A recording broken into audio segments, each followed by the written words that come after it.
Okay, welcome everyone. Let's see who is here and let's make sure I'm being heard. Just a moment, please.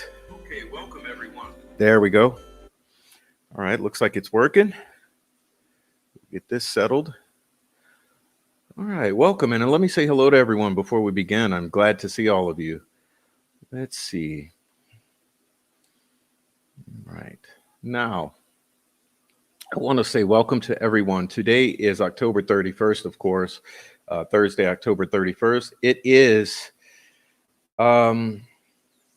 very important day, and this will be a very important stream. So I hope that all of you are watching. Please share this on your community pages, and try to get as many people here right now as possible. This will be my my basic critique of the prosecution's case against Richard Allen that we've just experienced the last 2 weeks.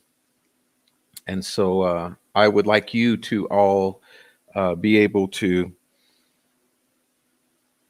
participate in this and understand some of the points that I'm going to bring out here. I think it's really bad, et cetera, et cetera. And I would love for all of you to participate and hope that we get some viewers. I know that it's been difficult operating the two channels because I have viewers on one channel, viewers on another channel, and sometimes they don't know where we are and what we're doing. So I'm going to share this again. Let's see.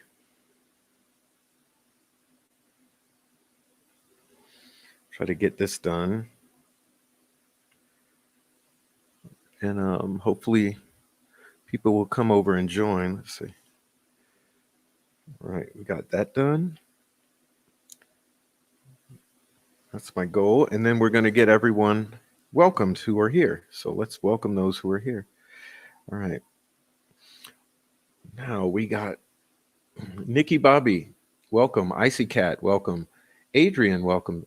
Adrian reminds you to hit the thumbs up. Please do. Please hit the thumbs up, y'all. All right. Sunflower Soul. Hello. What's up? Phoenix. What's up? Artist formerly known. Let's see if I can.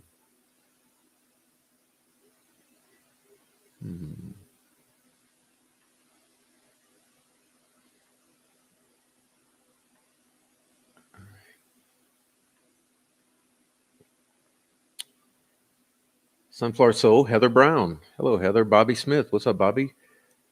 Tracy Fleetwood. What's up, Tracy? Good to see you.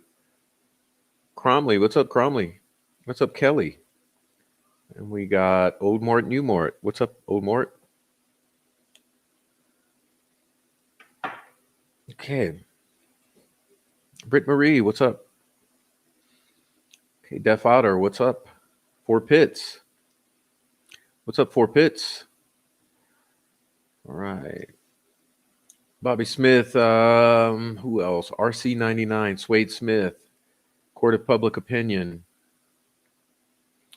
Kelly. I said Kelly already. Okay. Texas Lady, 1025. What's up, Bonnie? Okay. Digital. What's up, Digital? All right. Death Fodder. Royal Wee, what's up? Okay. And Rebecca Ann, 1965. How are you? Emily, how are you? Hiawatha, hello. All right. Mark Lawrence, I like the title, Holes in the State's Case. I think maybe it should be Where is the State's Case? The bullet is a nothing burger. She couldn't even match it without shooting the gun. Yeah, we will get to that. It's not possible. Okay, what happened is not possible except by one speculative manner, but we'll be getting to that. Hey, Margaret. Welcome. Marianne Foster, what's up? Okay. Yes, please subscribe to the channel if you have not already. Enjoy the chat if you have not already. Join the chat. It's friendly in the chat.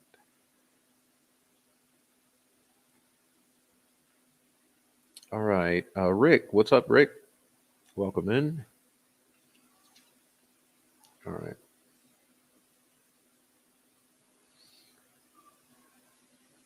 All right. Nancy Drew 101. How are you? What's up, Nancy Drew? All right. And the gun is evidence and it's not a witness's. Ari is the only witness that put himself there. The rest are confusing. They saw Bridge Guy most likely, but not Richard because Richard is not Bridge Guy. No DNA whatsoever, not at his house, not in his car, not on his weapon, not on his knife, not on his phones, not on his blue Carhartt jacket, trolls. Yeah. So, yeah, I feel you, Rebecca Ann. Can't wait for the defense to start the case. And guess what? That's going to be happening soon. That's why we're doing a review. We're doing a wrap up. We're doing a critique of the case so far. Okay. The non-case. As we've said already, the prosecution has presented the defense's case pretty much, but now the defense gets to present Abby and Libby's case. All right. All right.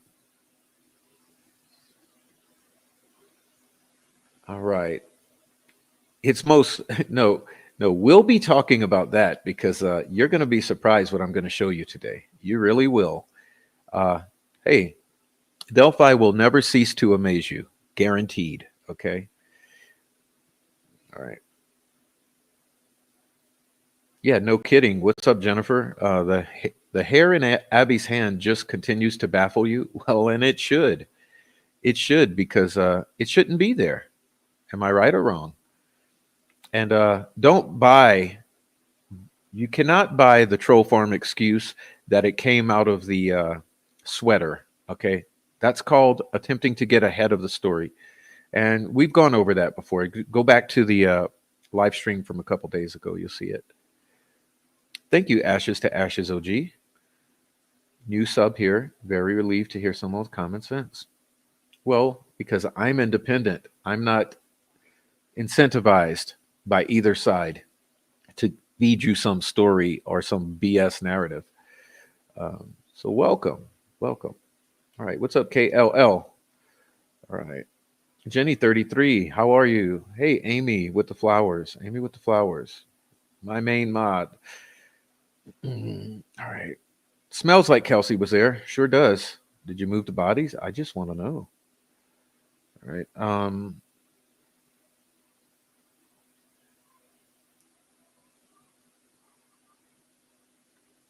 All right. So there we go. So that's everyone. Let me get my coffee. I will try to get things ready to present for you. This is a this has just been a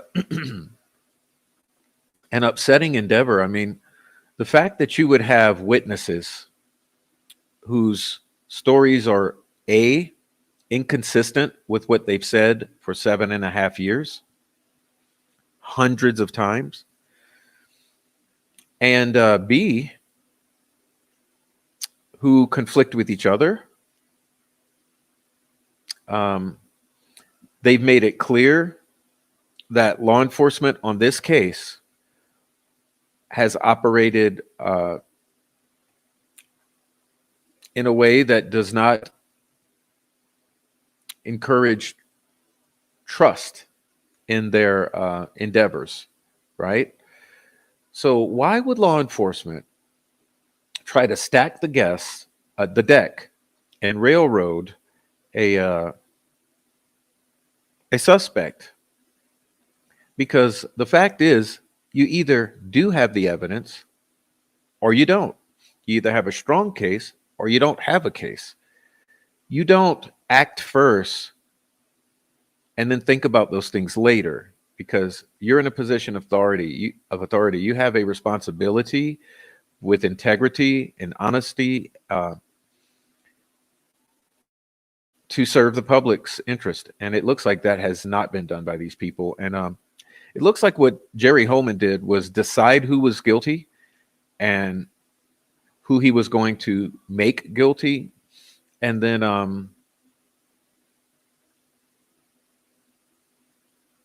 went from there. What's up, CSI? All right. Yes, thank you, Kelly. I am as well. I'm struggling to see how this could be taken to trial. It makes zero sense at all. No sense that it would be. I mean, here's my opinion. If they didn't have it, they should have never made the arrest. They should have never charged with 2 counts of murder, and they should have never brought it to trial. It should be dropped. It should have already been dropped. But they're going to force disclosure to the public about the murders of Abby and Libby, and that'll be good for the world. Pick up what I'm putting down? All right. Now, let's see.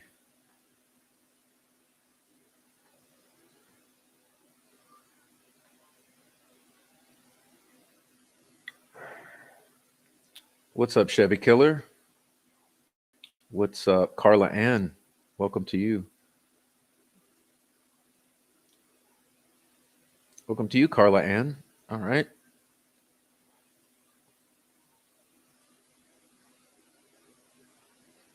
Hey, Yaya Kelly. What's up with you? Welcome.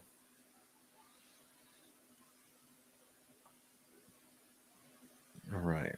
So you guys should be very happy with the presentation today. Let's see if I can get it going. I'm having trouble with these chat on the screen. So I don't know why they're looking all big. How do you do that? Can I change that? Let's see.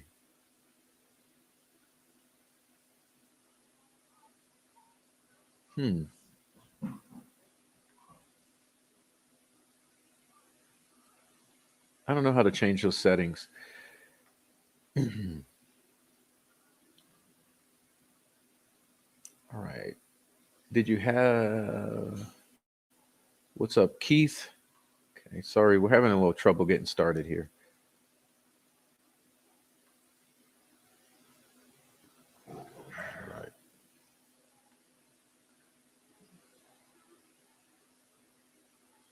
Holman is a disgrace. Yes, he is. And so we won't have any gaslighting about it. It is what it is. And that's what we're declaring. And he's proven it. He's proven it. Remember the outrageous response that you've seen from Andrea Burkhart. There's a reason. Okay. There's a reason she reacted that way to Jerry Holman. And you have to ask yourself, why? Why, Jerry?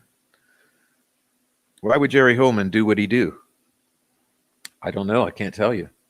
But he did it, and he continues to. And they've gone on the stand and misrepresented this entire case. And so I think we're having a FAFO moment, or we will be. So it's my opinion of where we are. But anyway, I'm so glad to see all of you here. Anyone who's on the Lurker crew, again, please join the chat. Those in the chat, please make people feel welcome. Let's see, I'm going to get started here. All right, I'm going to move this a little. We're going to, I see someone in here. Yaya needs a wrench. Oh, well, why am I having trouble doing that? Let's see.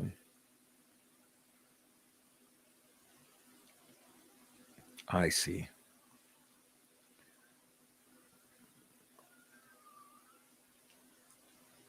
All right, let's try that again.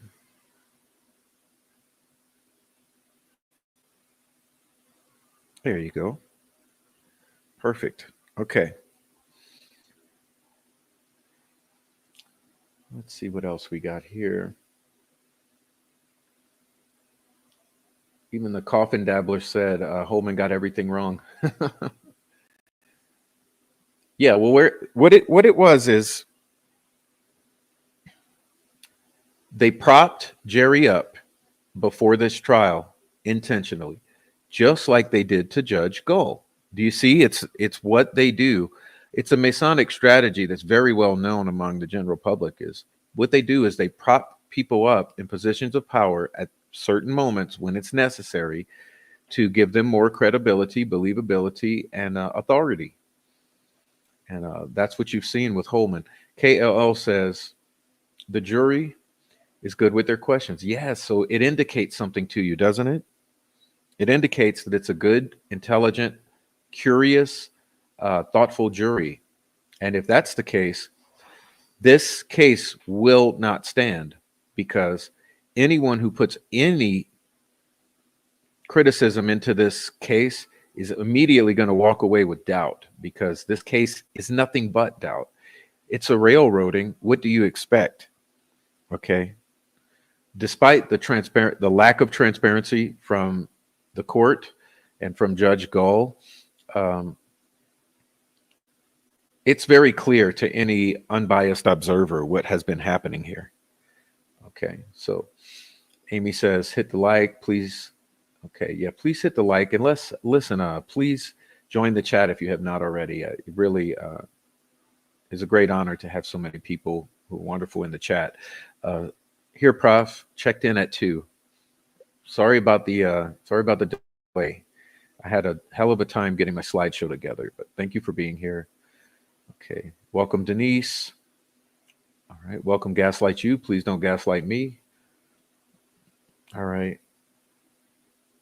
They all get promoted when they do the right things. Yes. All right. Okay, Party says, I just left another area. I was going to lose my shit listening to people negative commentary regarding the phone call to Athy. I had to do all I could to not start crying. People are mean and terrorizing. Yes, well, I told you before, this entire case is surrounded by domestic terrorists, because domestic terrorists are the group that killed these girls.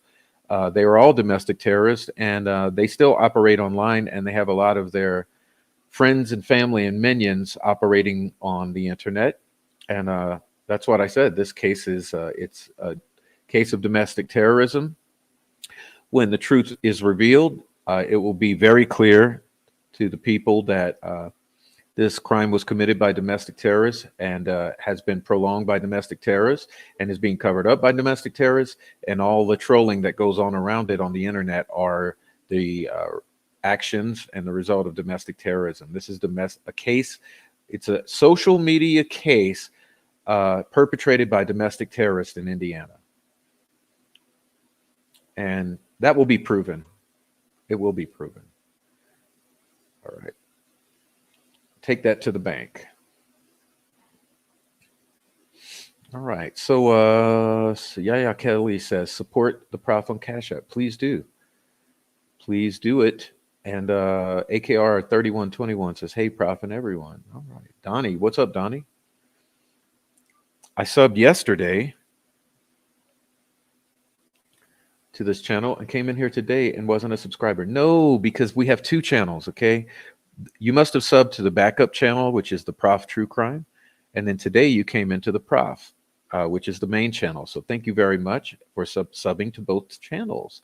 And I'd like everyone to be aware of that. We have the two channels, and I spread out all the community posts and the videos between both channels. So if you want the full production, you got to be subscribed to both channels. And that's just the way I did it. I chose to do it. All right, what's up, Carol? You have a wrench in your hands right now. What are you talking about, Carol? You must also be confused about the backup channel. Okay.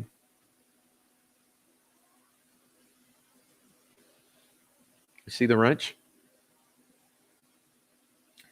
And Ellie and all city officials, what a hot mess is in Delphi. Okay, great, great. What's up, Commentator Root? Good to see you here. All right, welcome in. So we're all here. All right, so everyone's here. Thank you very much for being here. I feel like I can get started now. I've said hello to everyone. It's horrifying to see how many evil people can come together to ruin a person's life on many occasions. Yes, and to cover up the brutal slaughter of two little girls in Delphi, Indiana in 2017. And they've been doing it for 7 years. They've killed, they've threatened to kill, they've run people off, and they've harassed, doxxed, intimidated, and cyber stalked and real life stalked to cover up these murders. And it's what we're dealing with, domestic terrorists. To the Prof, I remember 1 year ago I was commenting that I felt RA was innocent and I got hammered for my comment. Well, people are still getting hammered now. It's a widespread tactic of the lodge dwellers to recruit LEO and magistrates. Hey, y'all, what's up? It's a new day. All right. So you guys get on in here and we'll get started. So as I mentioned, let me pull this down.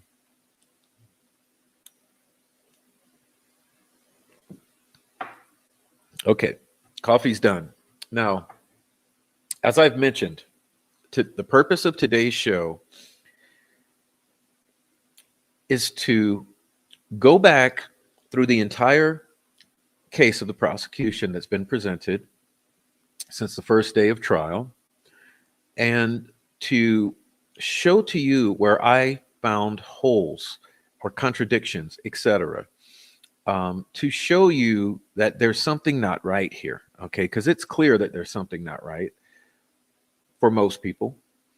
But I figured it was worthy of a critique just to point out some of the major red flags, okay? And there's so much more that we don't have time to. And remember, we don't have transcripts, okay?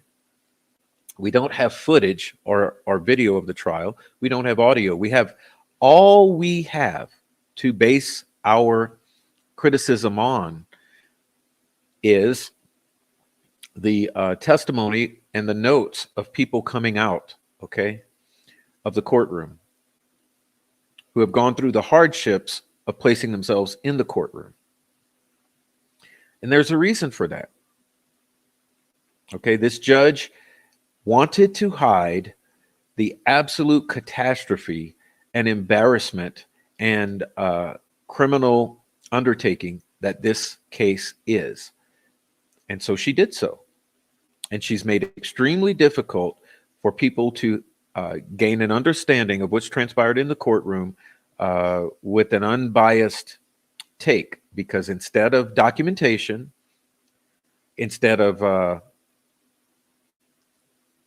anything that would make sense All we've got is scant notes and recollections from attendees who each have their own prejudices, their own biases, their own perspectives, their own perspective lenses that they're filtering this through. And it's just a damn shame because in any normal world, we would be able to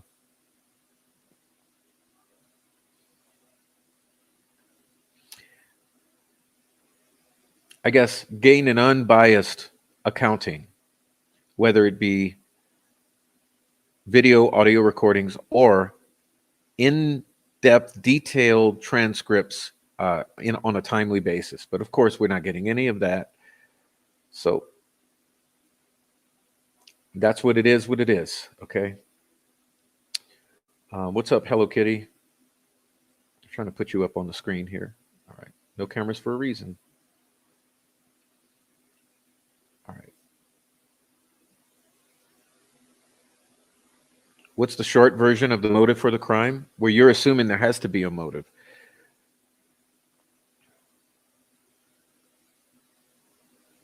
I think that that there could be many reasons, whether someone walked into a criminal undertaking.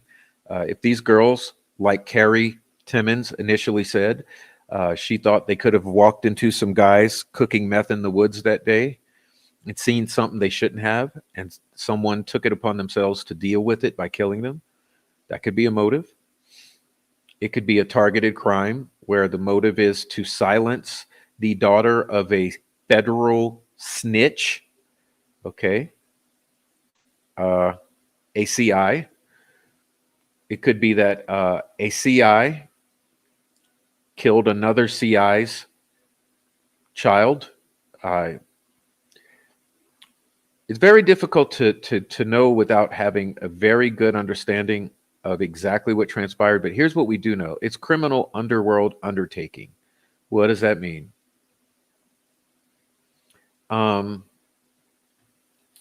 It means that regardless of what you've been told about this Lone Wolf Bridge guy, which never happened, it's all a fantasy. But what really happened, and what actually happened, is that there's a criminal underground functioning, and the families of these two victims were both involved in the criminal underworld, okay? All the people that were there in the 24 to 48 hours prior to this crime happening in that exact, very, very, very same location, they were all felons, meth dealers, meth cooks, meth users, including some murderers and etc., gang members. That is what we've dealt with. Okay, that's what really happened. Now you have to ask yourself, why would law enforcement cover up the crimes of these types of people?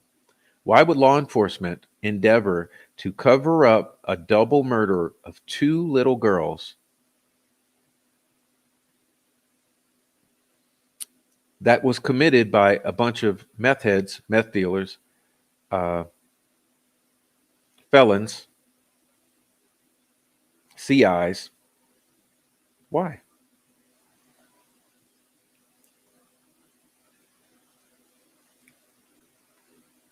We really don't know, but there's a reason. Now, Rebecca says money. Yeah, it could be money. Could be money. But it's my opinion that that's what exactly happened. That's what we're looking at. And that's what's been hidden from you for years. As I mentioned, why do you think thousands of bikers showed up within days? When does that ever happen? I believe you're looking at one biker affiliated contingent upon another. Okay. Biker on biker crime, 1%er. Let's put it more clearly, because I want you guys to really, really, really understand. One percenter versus one percenter crime. Crime on crime. Okay? One percenter versus one percenter crime. Domestic terrorists. What happened? Thousands of bikers show up to rally.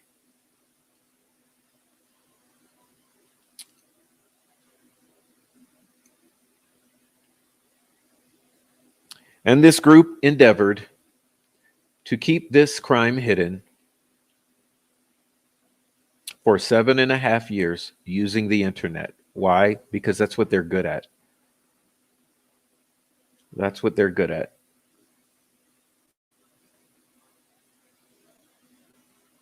Okay. They're good at using the internet. Here's the thing. What do domestic terrorists primarily use in this day and age as their tool of facilitating their criminal network? It's the internet. It's the internet. And I'm not going to tell you why I know that, but trust me.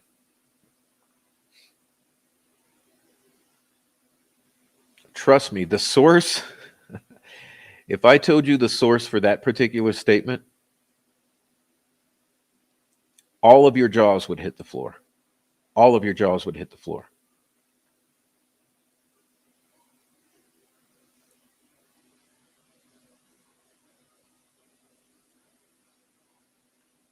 All of your jaws would absolutely slam down to the pavement if I told you which individual confirmed for me that online is the way things are done these days.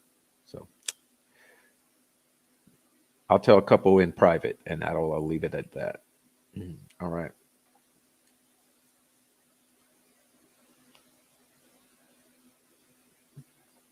So that's what we're looking at. Anyway, let's get on. Let's get on with it. So please enjoy the chat.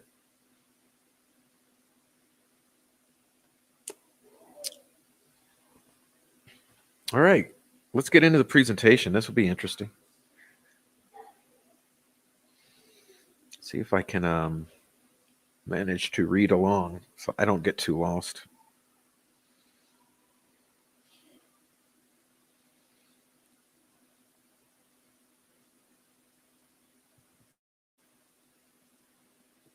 Now, of course, you know that we were going to start with Becky Patty.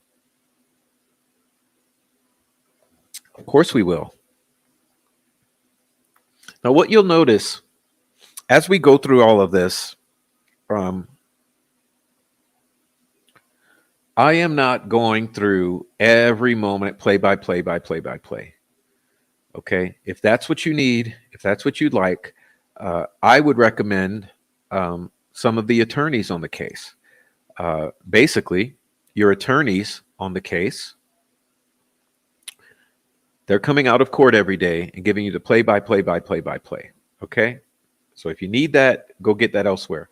What I'm going to give you today are the red boxes. Okay, where these are notes. Now, I really want to thank the beautiful Sleuthy Goosey for these notes. She's done an amazing job of making some notations. And so some of these excerpts are drawn from Sleuthy Goosey's notes, and I want to thank her for that. And here, like I said, I'm going to be drawing your attention to some contradictions, et cetera, et cetera. And so we're going to get started here. This is Becky Patty. And in Becky Patty's testimony, we learned some interesting things. Okay.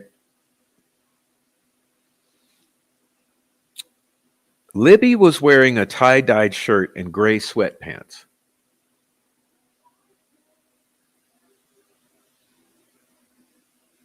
Sound familiar?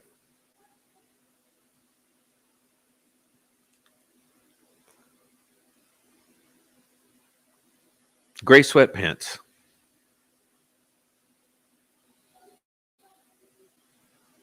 Didn't pay attention to what Abby was wearing, couldn't identify.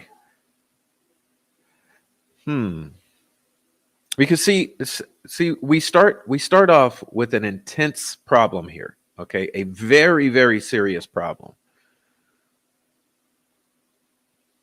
And the very serious problem is that clothing does not match.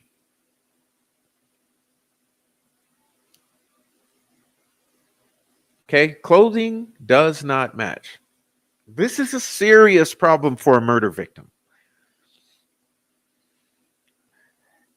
I find it interesting how people like to downplay how serious of a problem this is.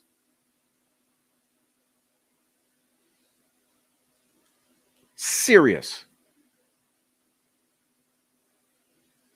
But of course, all the shills and the troll farm creators will tell you it's a nothing burger. People's memory fail. It's no big deal. It doesn't mean anything. Has no relevancy. Yeah, but I beg to differ. I mean, you found my son dead. What he was last in and what he's found in would matter. Okay, it would matter.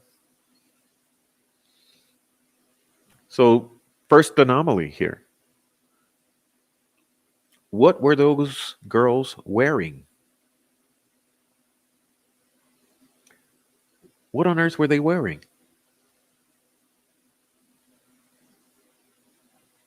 At the point when they were last seen alive.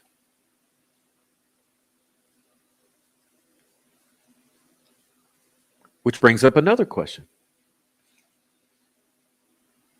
When were they last seen alive?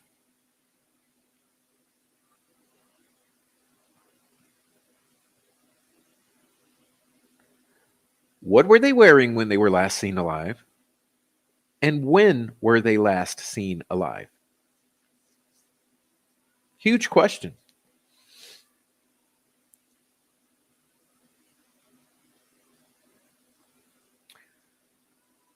Because we know what they're found in. Okay, so there's some reverse engineering here because it all has to make sense. That's the thing with these people from the very beginning. They've always wanted you to accept a story with holes in it, with things that don't make sense. Have you all recognized that fact?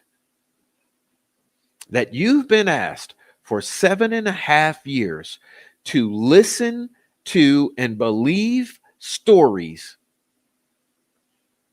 with gaping holes in them.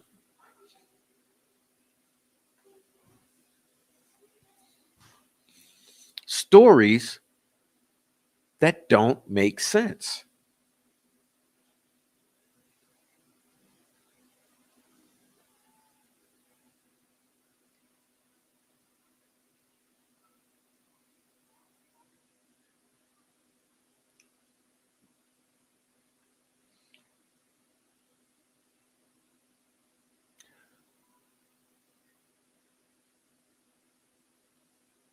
If your loved one was murdered, would you believe anyone with a story that didn't make sense?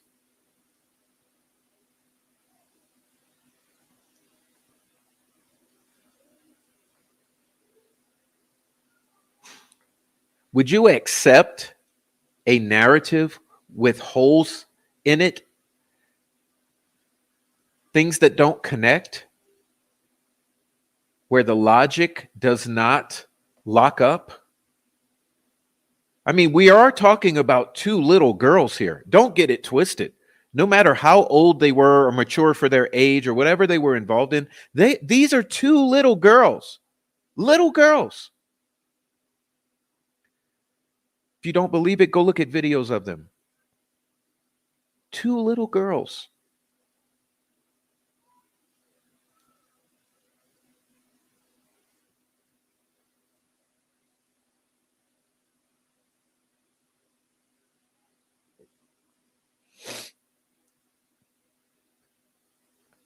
here in our story already,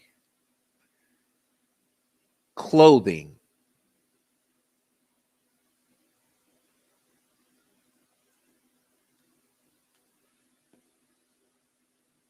Huge logical fallacy. Leaps in logic you have to make. Bottom line, what clothes were they in when they were last seen? And when were they last seen? There's no wiggle room in that. But with this story, it's nothing but holes. But on the stand, Becky Patty says Libby was wearing a tie-dyed shirt and gray sweatpants. Doesn't know what Abby was wearing. Well, we know what Abby was found in, and it wasn't gray sweatpants. Where are the gray sweatpants?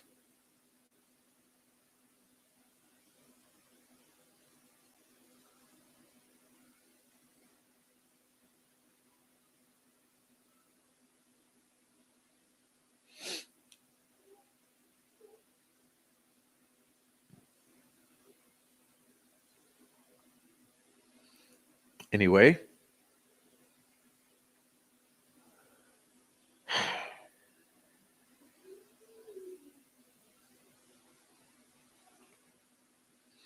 about 3:30 p.m., Derek called Becky and said, Libby's not answering her phone. He's here to pick her up and she's not here. Can you try her?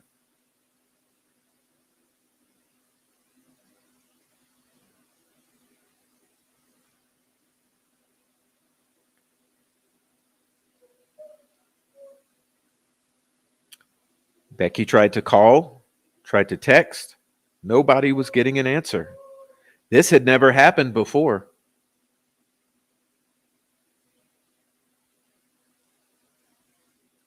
They knew Abby didn't have a phone and this was just off. Really? Well, where did the Abby on the bridge Snapchat photo come from? If Abby didn't have a phone, where did the Abby on the bridge Snapchat come from? Because it did not come from Libby's phone or the phone that was with Libby. So see, we have a little conundrum here.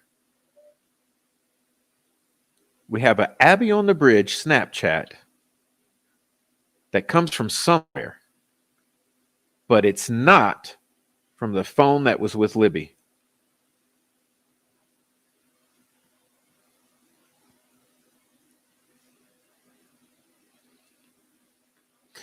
They knew that Abby didn't have a phone and this was just off. They knew that this was off, so they decided maybe they needed to go look for them.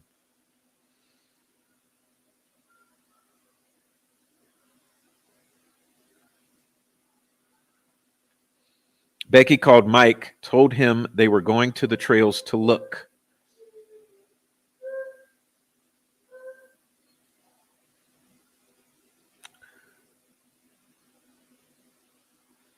Cody came and pulled up as well. They parked at the trails. They knew if the girls had maybe decided to walk home, there were basically two ways they could go. They checked those routes first. The girls were not there. They went to the Mears trailhead and parked.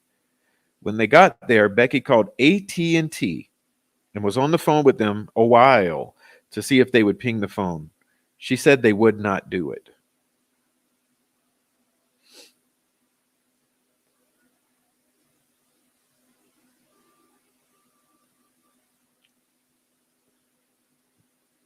Hmm.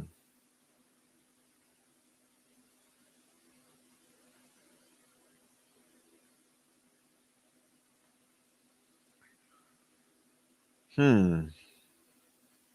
This is not smelling right.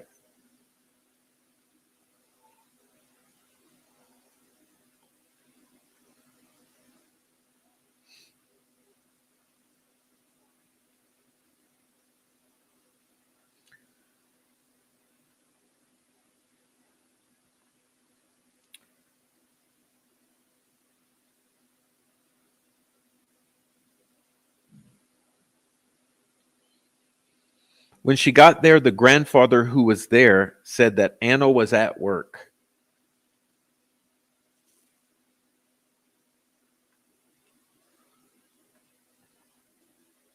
She headed to Anna's workplace, and Anna called while Becky was on the way there. They agreed to go to the police station. They all met up at the police station. Police asked for a description. They asked for photos. She said she had last seen them at the house and believed them to be out at the High Bridge trails. She described what they were wearing. Oh, yeah, what was that? Let's ask about that. Maybe, do we need to ask the police what they were initially described as wearing? Does Libby have jeans on or sweatpants?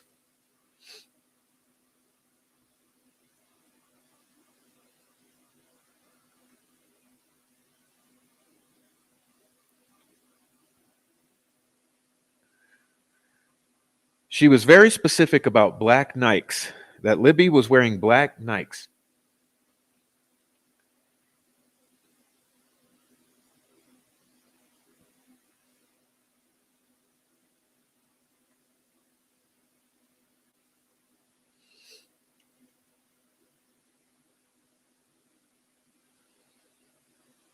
She originally said Libby was wearing gray sweats, but realized she wasn't because she was cleaning up Libby's room and found the sweats.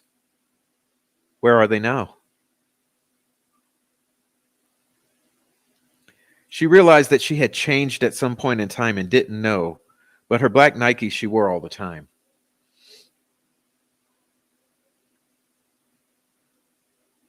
They were at the police station until well after midnight. Who is they? So question here about the pants, okay?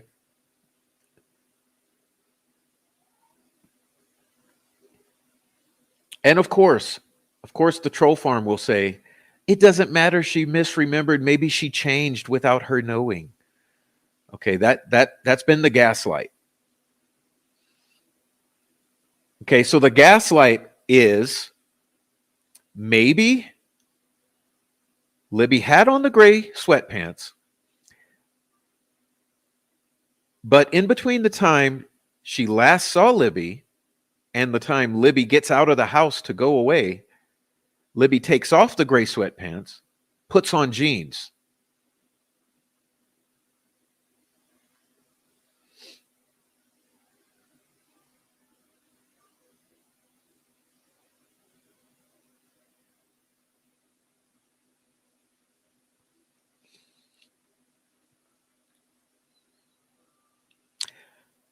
Why?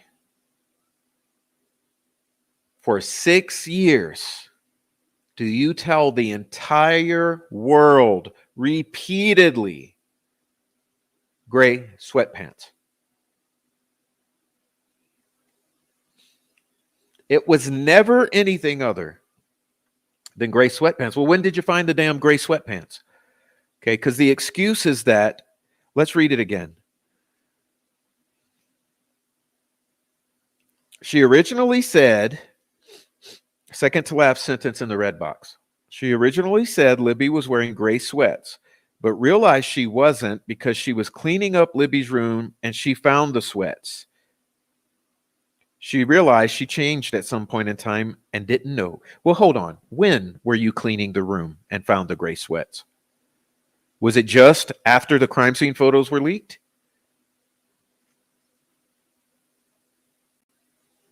Smells like you didn't clean up that room until the crime scene photos were leaked. And then magically you go clean up the room and find the gray sweats. Because for 6 years, it was never anything other than gray sweatpants on Libby.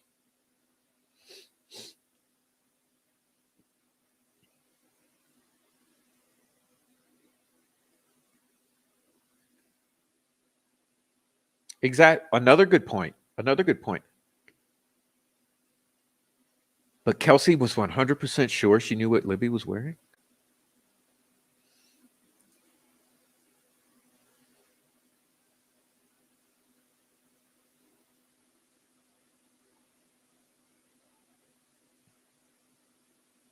unfucking real.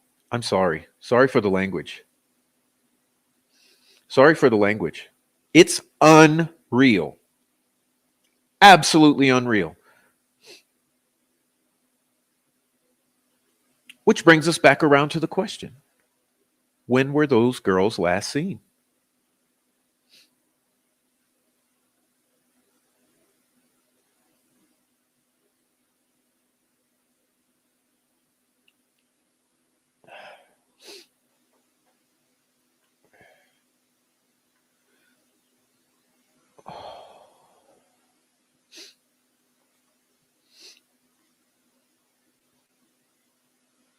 Because whenever they were last seen, surely the person who last saw them would have known what pants were on Libby.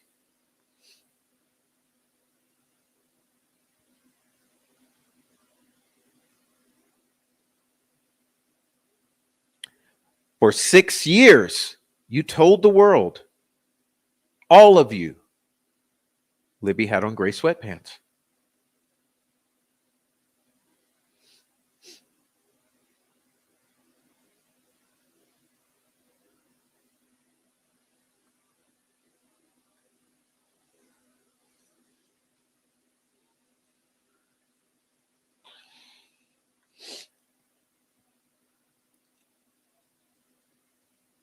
So when were you cleaning the room and found the gray sweats?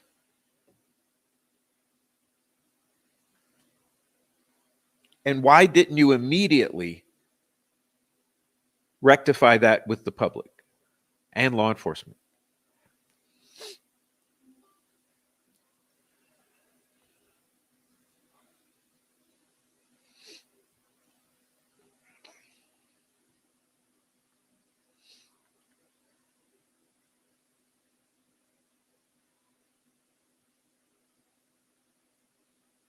Because it smells like you didn't change the story till you realize what was in the photos that were leaked.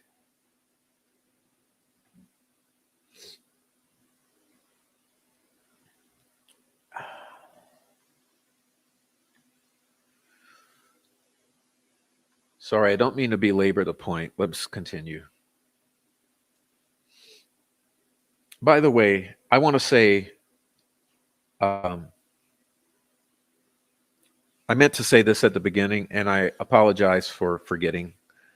This show here today is dedicated to Joe Lewis, Mr. Joe Lewis. I'll ask you all to pray for Mr. Joe Lewis. He's very ill at this moment with COVID. Please pray for him. Okay, this show here, this is dedicated to Mr. Joe Lewis, and I ask you to send your prayers for Mr. Joe Lewis. Okay. He's very ill right now. Thank you. It's a new day. Swear jar. Okay, I'm trying to control it. I really am. Thank you. Please pray for Joe Lewis. I meant to say that at the opening.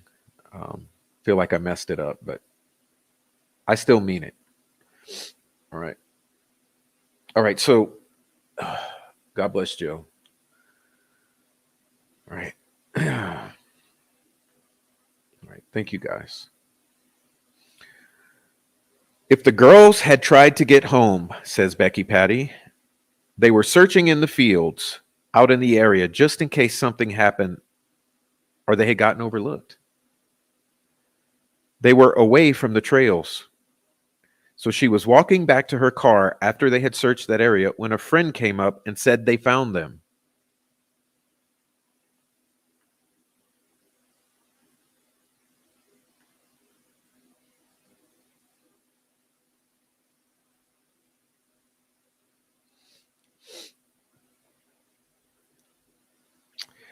So she ran to her car and she drove in her car over to the Mears trailhead.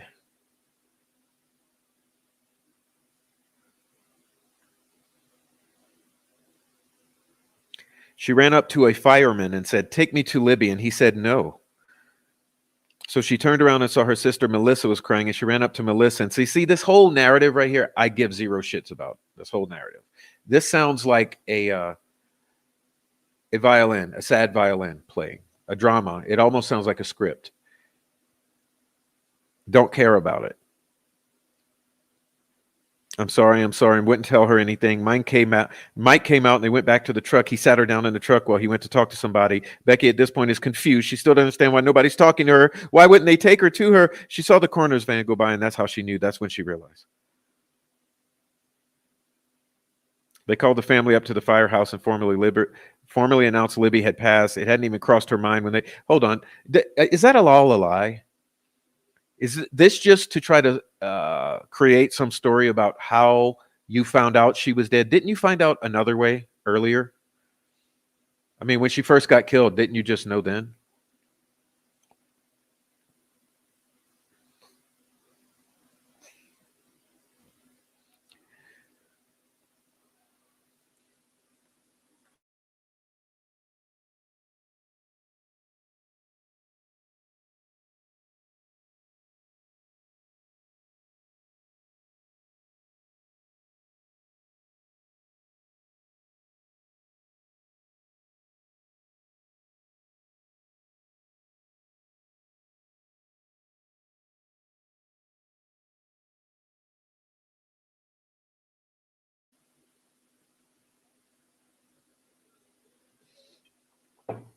Seems like a soap opera.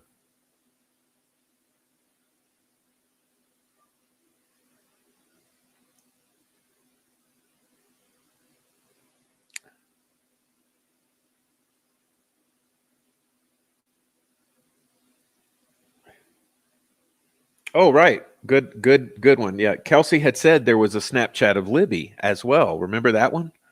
Remember that fucking story? That's unbelievable. That there was a Libby Snapchat that showed her. So wouldn't you have known what she was wearing from that, and that it wasn't gray sweatpants? Come on now.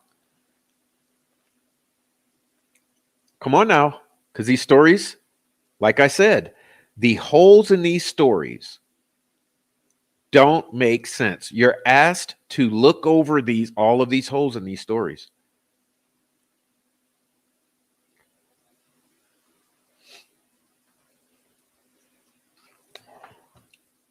But let's continue.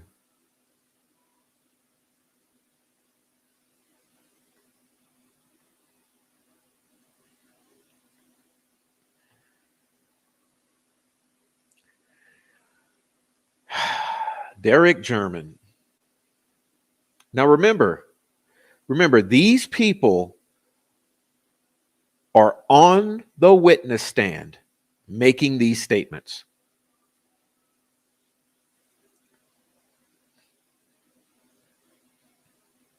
Just keep in mind, all of these statements are being made on the witness stand.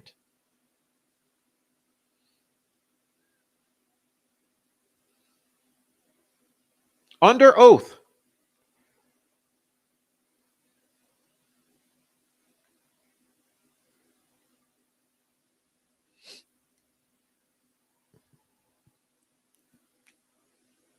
Sorry, I don't do leaps in logic. Don't do leaps in logic.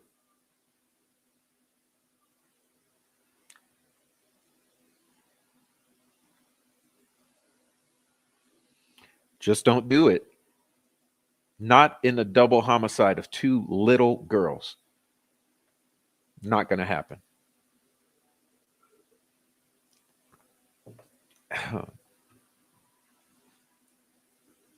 Derek German. Very familiar with Abby. Picked up Abby the night before to spend the night at their house. Picked up Abby the night before, Sunday night, picked up Abby to spend the night at their house. Picked up Libby from another friend's house Sunday, as she had been at a sleepover Saturday night.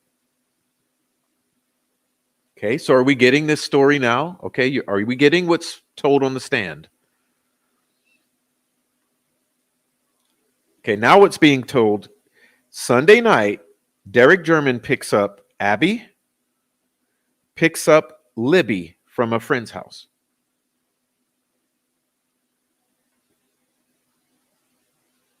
Derek German picks up Abby. Derek German picks up Libby on the witness stand under oath.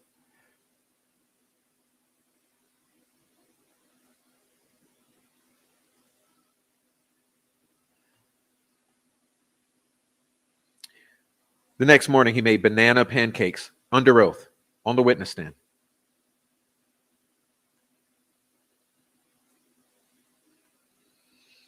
As far as the changing stories, Becky tried to say they remember things differently. So did Kelsi. That way they can adjust for pieces that don't make any sense. Yes. And as soon as we remember, we contact law enforcement and make them aware.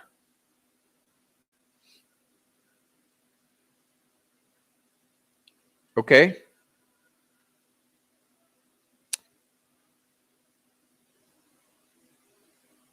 Sunday morning, Kelsi picked up Libby at Allison's house.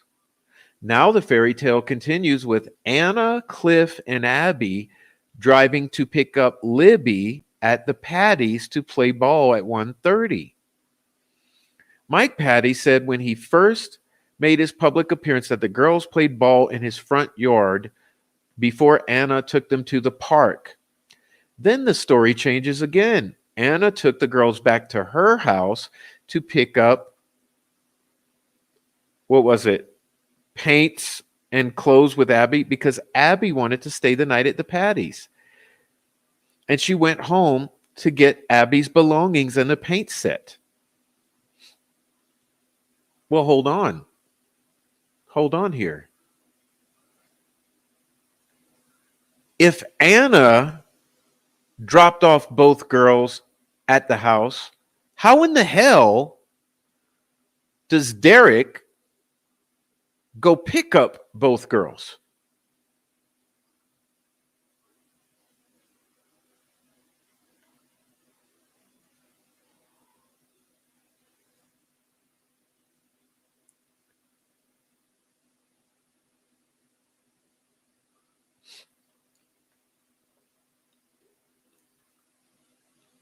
I'd like to know. I'd like to know because right now on the witness stand, Derek goes to pick up Abby. Derek goes to pick up Libby.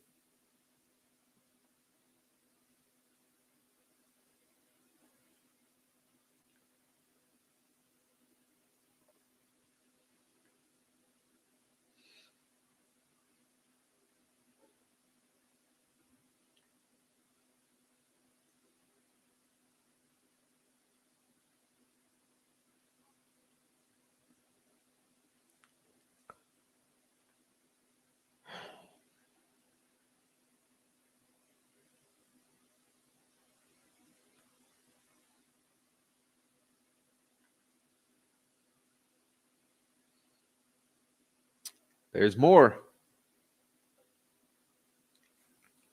There's more.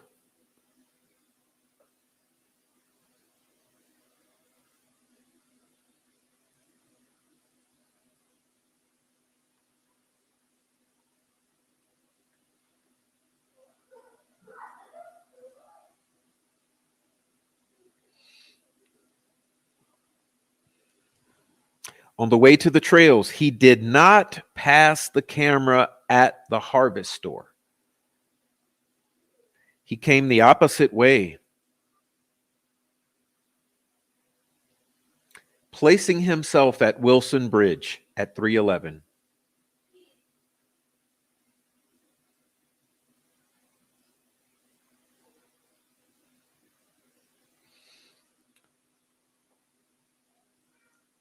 Allegedly, he had not been out on the trails or the bridge before. He's not a hiker, didn't spend time there.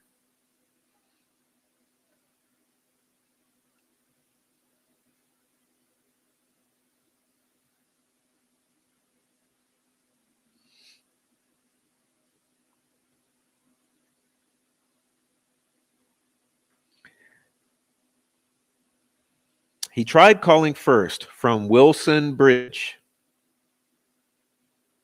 just a couple minutes away. Didn't get an answer.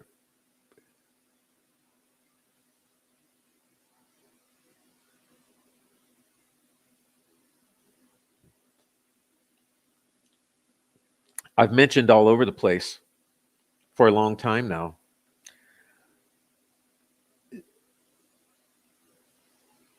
For years, trying to get ahead of the story at placing him at Wilson Bridge, explaining why is he at Wilson Bridge, putting him at Wilson Bridge, going so far as to say, I got the phone records that prove his phone was at Wilson Bridge at 311.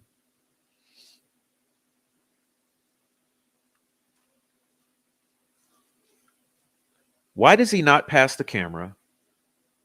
Why is he at Wilson Bridge? And why the huge attempt to place him at Wilson Bridge using phone records and narrative spinning for 7 years?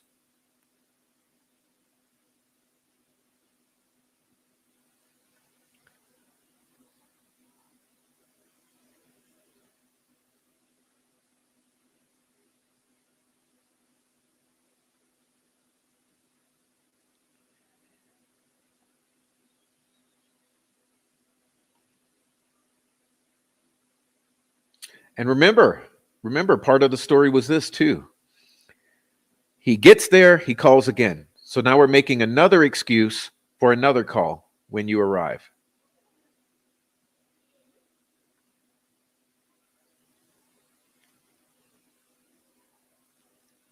So for some odd reason, it's a big deal that you're at Wilson Bridge and that there's a timestamp and there's phone records and there's an explanation of why. And then magically, there's another explanation that you're calling from High Bridge.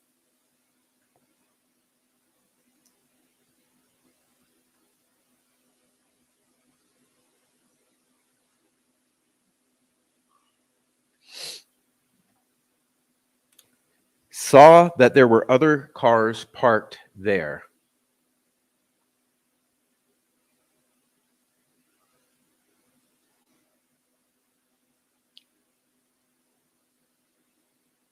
He runs into David McCain. David McCain.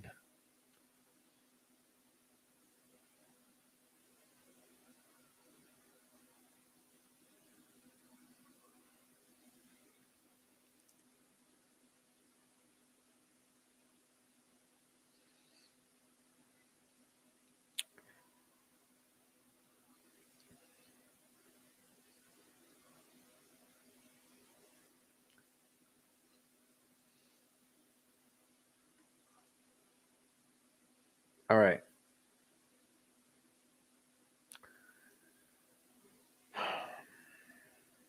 Now, check this one out.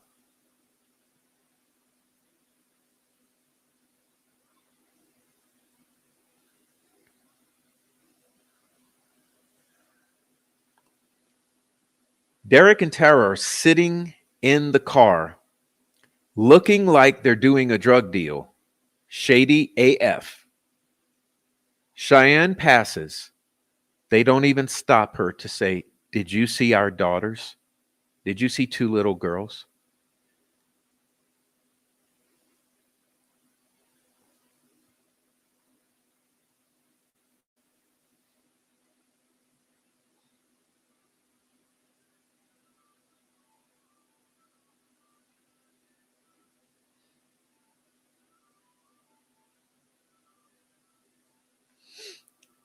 Anyway, next weird anomalies.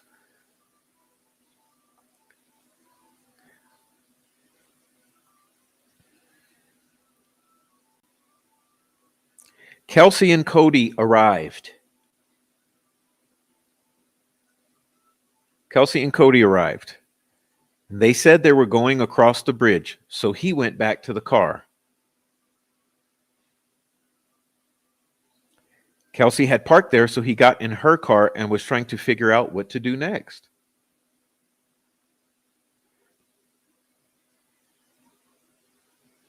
Then Mike and Becky came, and they had to park outside because by this point you couldn't fit any more cars in the parking lot.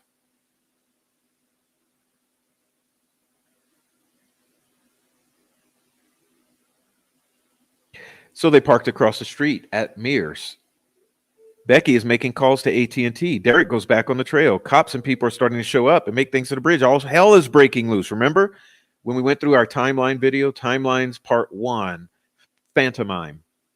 Go watch it if you need to. Because by 3:58, all hell is breaking loose. The freakout has begun.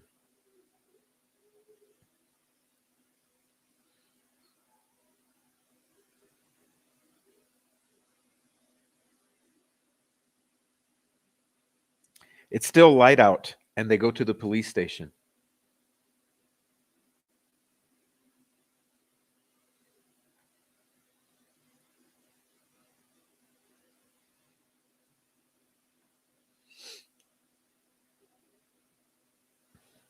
Becky and Cody went downtown to look around after the police station so they could look at some of the parts of the trail system. They checked other sections of the trail that go through downtown area. They didn't find anything. Does that mean Riley Park? Does that mean Farm Bureau building? So you're checking fields.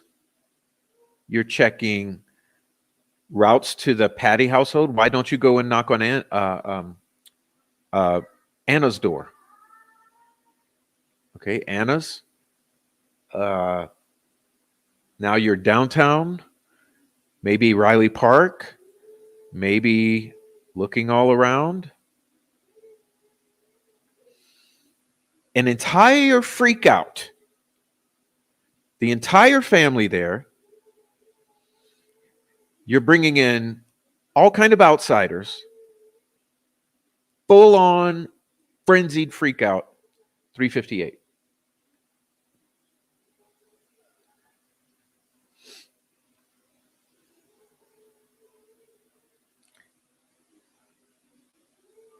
He basically covered a large section that is west of and beneath the cemetery over to the ravine.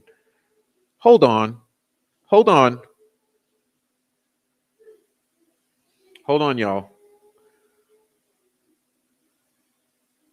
Hold on now.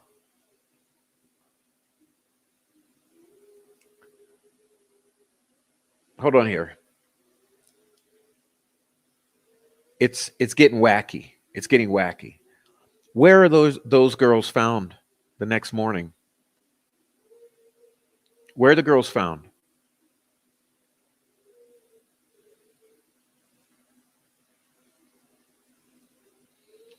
The girls are found just on the other side of that ravine on Ron Logan's property in the morning. You're telling me before dark, you're going down to the ravine. See, basically covered a large section on the north side of the creek that is west of and beneath the cemetery over to the ravine. The ravine he described as being too steep to be able to cross.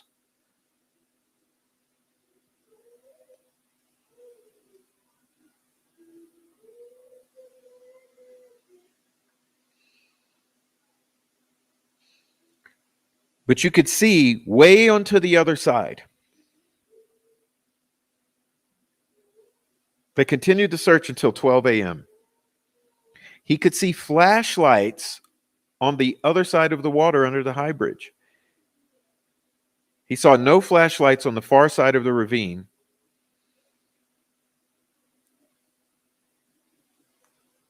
He went back to his car and went home. He goes home. Everyone else is at the police station. All the grown men are starting to get, all the first responders, the firemen, the police department, they're all getting afraid because it's dark now. It's really scary because it's midnight.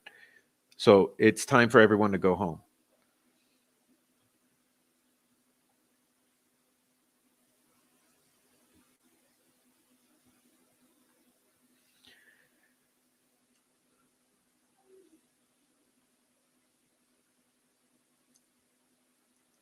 Derek German's timeline is that 3:11 p.m. is when he made the first call to Libby. According to his initial testimony, this would have been when he was a couple minutes away at Wilson Bridge.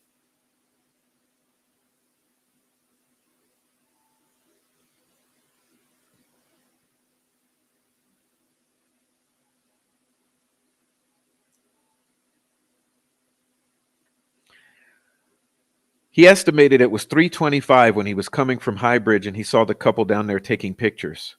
He didn't hear anything like screams or anything like that. He saw lots of lights between 10 p.m. and midnight. They were on the surface road facing back towards the creek. It was bright enough to illuminate the opposite side of the creek. There were tons. Look at the use of the word. Okay?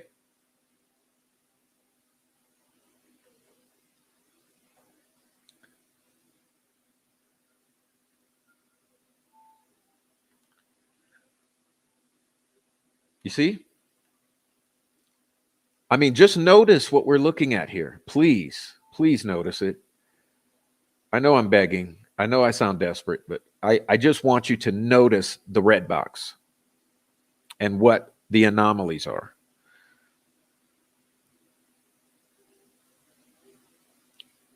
Lots of lights between 10 and midnight. It was bright enough to illuminate the opposite side of the creek. Tons of people out looking for the girls, including damn near the entire volunteer fire department and some cops and the entire family.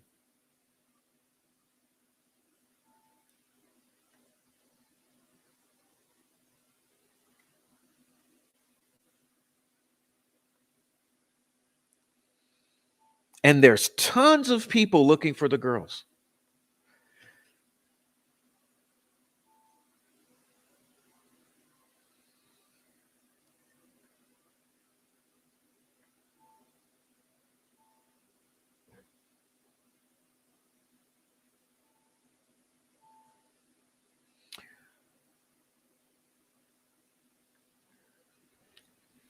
Again, let's look at this. Remember this. This was the story for 6.5 years. 1:30 or 2? No. Let's get this together. Okay. Remember what Derek said just now, what we just read on the stand under oath. I picked up Abby. I picked up Libby. Okay, let's look. Sunday morning, Kelsi picked up Libby from a sleepover at her friend's, Allison's house. 1:30 or 2, Anna, her dad, and Abby picked up Libby and they went to practice softball at the local park. Abby decided to stay the night at Libby's house. Anna took girls to her house where she and Abby lived with her mother and stepfather to pick up Abby's paint supplies and personal belongings up for a sleepover at Libby's. 6:30. Anna dropped the girls, plural, off at Libby's house where she lives with her grandparents. Becky and Mike Patty, Libby's father, Derek German, also lived in the home.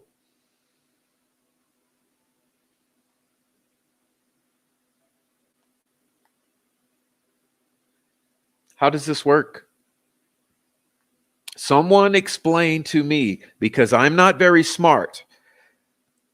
Things have to make sense for me to believe them. So you had an entire family telling you for almost 7 years,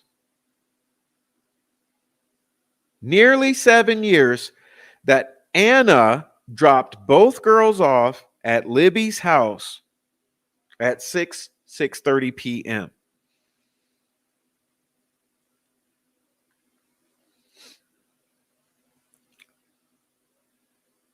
But Derek went to pick up each of the girls. This is a double homicide of 2 little young children.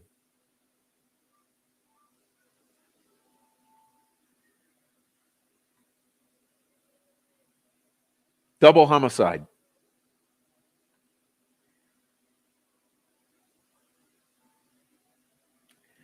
This right here is not made up by the general public. This is the family's narrative for 7 years about what happened the night before.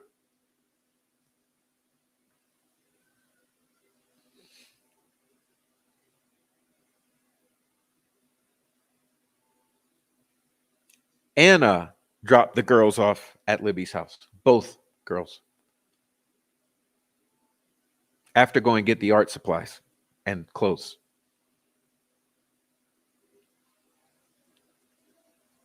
You seeing something wrong?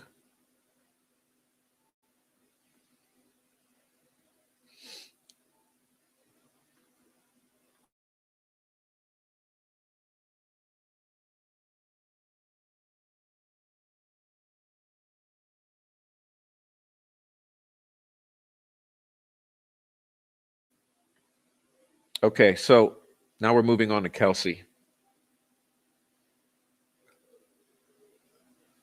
Remember, this is not the transcript. This is not a video from the courthouse, from the courtroom. This is not the entire notes that we have. These are my excerpts of the holes in the state's case. So how is that going to be explained?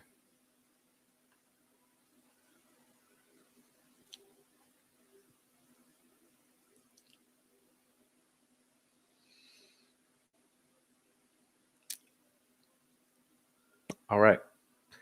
Now we're getting to Miss Kelsi, because it doesn't get any better with Miss Kelsi. Trust me. Gets no better.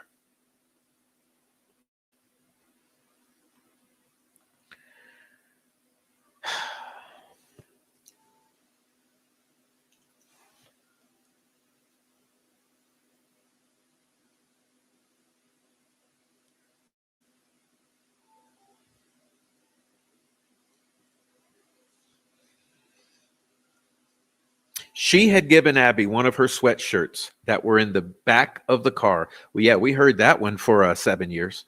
We've heard that fucking story. The big deal made over that repeatedly, exaggerating, making a big deal over that story. We've heard that before.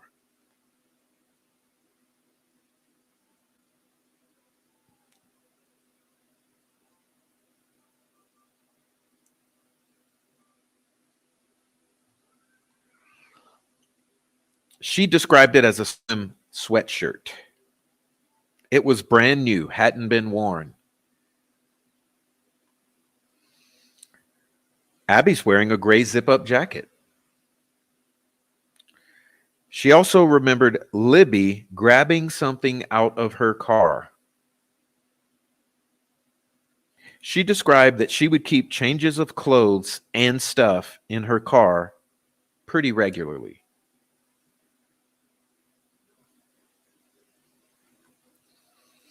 She had a box in the back of the car that had different pieces of clothing in it.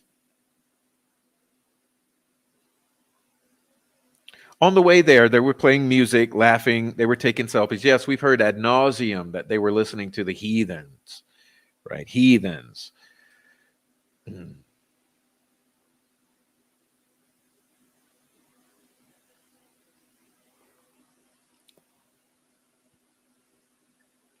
Libby posted one of the selfies, admitted as an exhibit. Libby took it. She's in the front seat.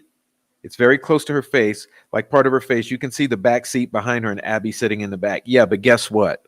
This is not proof of life. Is it a Facebook live stream? Is it a YouTube live stream? Or is it an upload?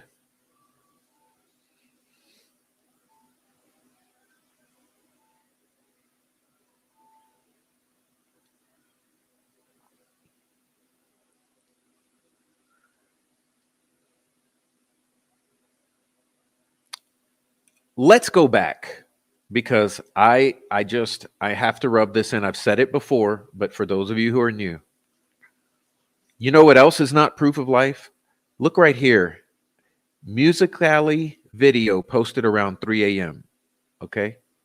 Guess what? Guess what, y'all? That's not proof of life either. It's not proof of life. That's an upload. An upload is not a live stream.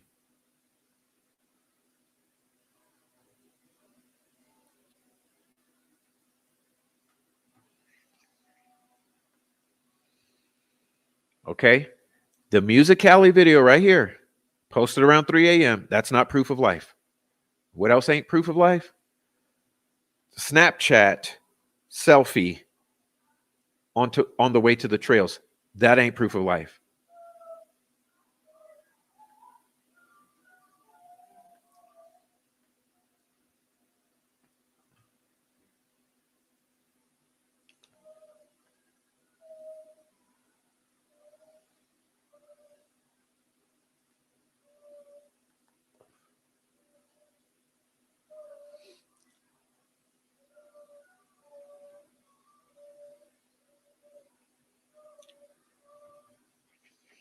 I'm having a little itchy sinuses. Let's continue. After Kelsi's boyfriend left for work, Grandma Becky had called Kelsi about 4 p.m. Remember, there's a huge freak out happening at 3:58 p.m. Go watch my timeline part 1 video. And that's when Kelsi learned Libby and Abby were missing.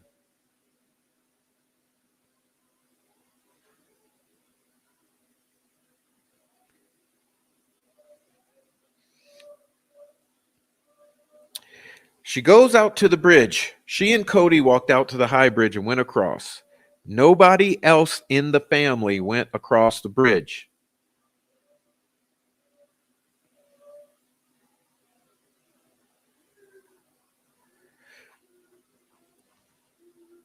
After they got to the end of the bridge, they turned left and went down to the driveway that goes underneath the bridge. Oh, is that where the disturbed ground is? You know, the disturbed ground that the troll farm wants you to believe are the victims and Richard Allen going down the hill. That disturbed ground? You mean where Kelsi and Cody walked and disturbed the ground?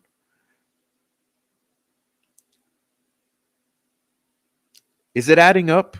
Are you guys fucking figuring out what I'm saying here?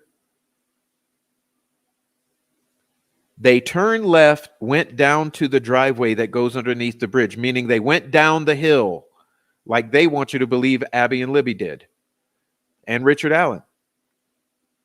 They disturbed the ground when doing so, because guess what? If you ever go yourself out there, you would realize that you would disturb the ground, especially when it's a little wet.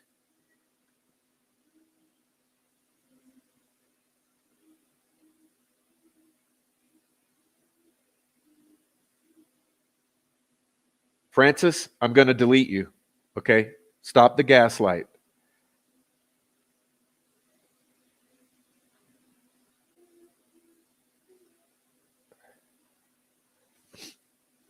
Okay, so you get what I'm saying? They go down the hill, disturbing the ground as they go.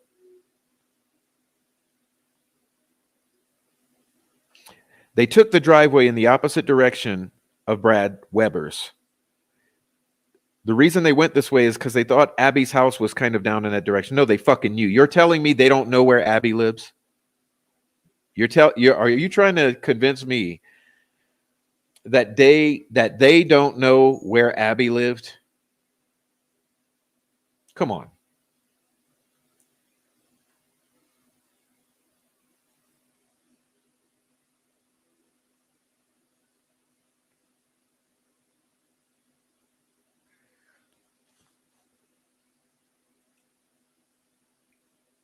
They didn't see anyone, come across anyone. So Kelsi and Cody come back across the bridge. So they go back up. Don't you think they would have to disturb even more ground going back up that hill? At this point, it's starting to get dark, but not dark yet.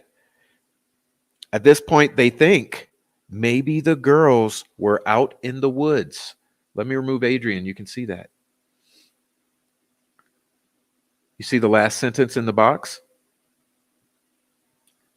At this point, it's starting to get dark. They think maybe the girls are out in the wood. Well, wouldn't you then start to look in all of the woods, especially behind Ron Logan's house?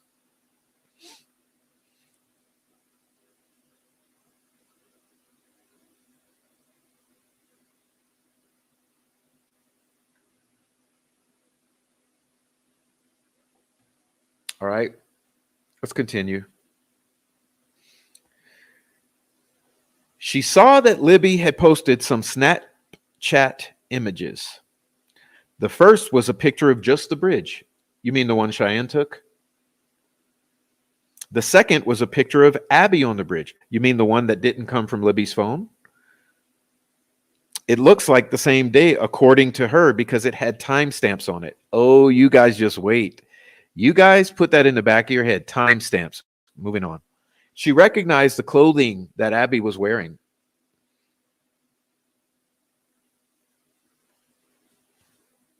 If somebody saves the image or screenshots it, Snapchat will notify you. No, it won't. How can Snapchat know that someone has screenshot the image? Come on now. She said she didn't hear from Libby that day. After her search with Cody, she goes to the police station. After the police station, she goes home. She did not return to the trails that night because everyone was tired and it was scary and everyone went home.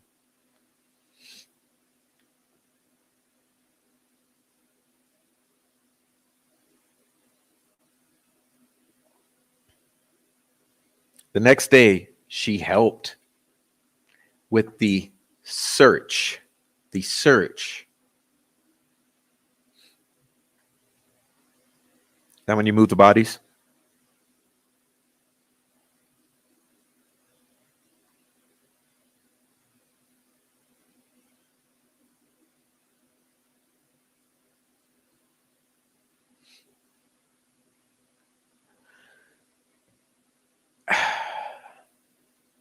more of Miss Kelsi's testimony.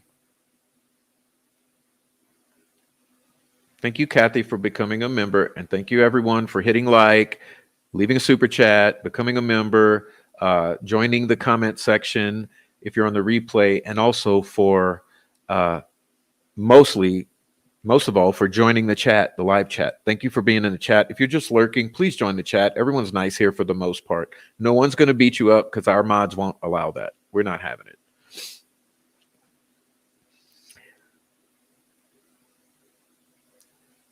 All right. It was around 4 p.m. that she found out the girls were missing, and the search was after that. Well, I don't know about that. Remember, the family arrived before 4 p.m., so the search was already ongoing.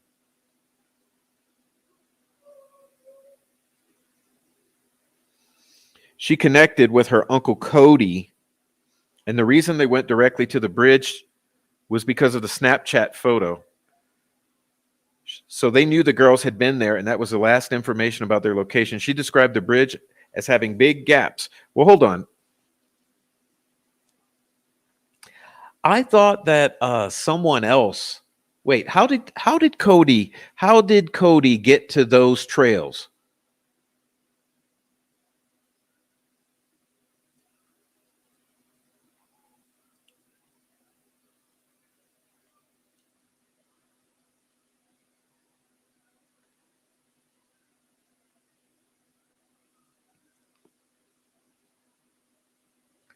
How did Cody get to those trails?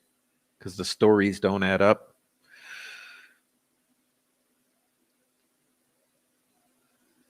This is the first time she went across, so she did so on her hands and knees. Nah, this is more theater. This is more theater.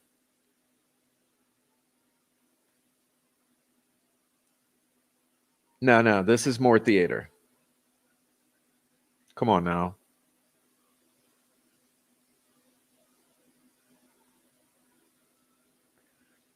More theater. Yeah, how did Cody get there? Rode with Becky. Wait, I thought he rode with Kelsi.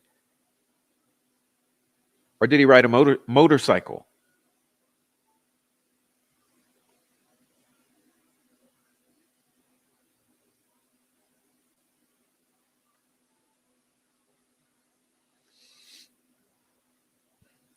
Huh? How did Cody get out there? Another one. Kelsi goes across on her hands and knees. Really? Are we to believe that? Are we?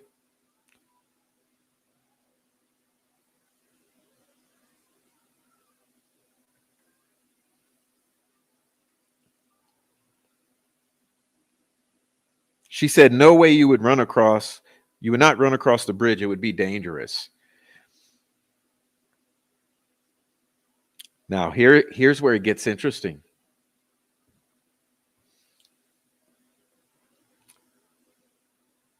Some time is now spent in court looking at the picture of Abby on the bridge. Abby on the bridge. Ha ha ha. The Photoshop conundrum. Yes, indeed. Abby on the bridge. How did that photo get to this case? Into this case? How did that photo of Abby on the bridge get interjected into this case when it's not on the victim's phone?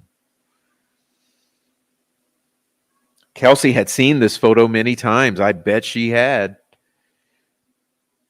Libby was in front, turns around to take picture of Abby, and is therefore facing the direction of the beginning of the bridge. Kelsi can tell where they are is not very far across the bridge because you can still see the water from the creek. She estimated it was about 25% of the way across the bridge. Really? 25% away across the bridge? Who would say that?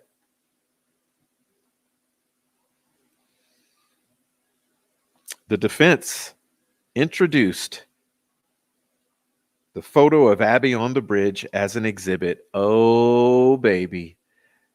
No, baby. Oh, ho, ho, ho. Here we go with kryptonite. Here we go with some kryptonite. Do you understand? Do you understand?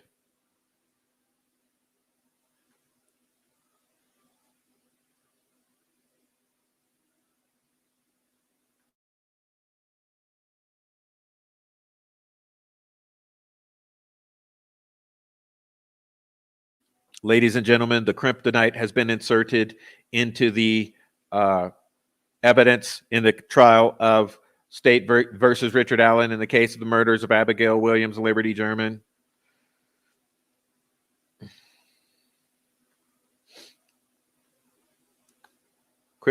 Christopher Cecil.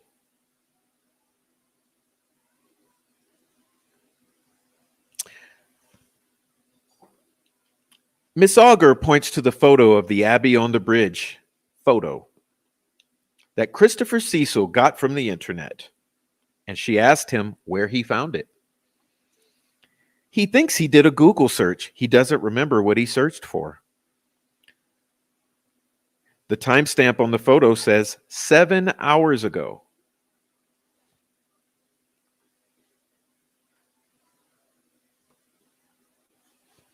Nobody knows what that means. Miss Auger then presented the defense exhibit A that's already been introduced. She represented it as being the original picture.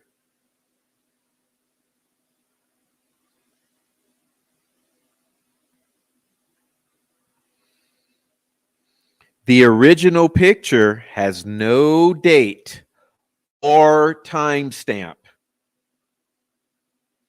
He doesn't know who put the 207 marking on that photo.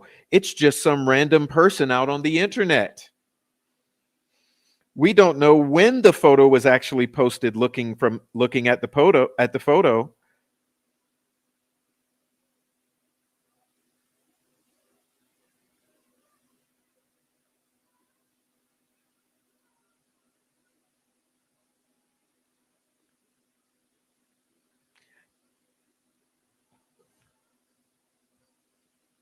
Is that silence I'm hearing?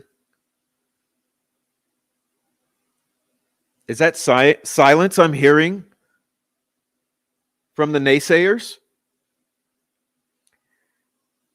Christopher Cecil, digital forensic expert for the state of Indiana,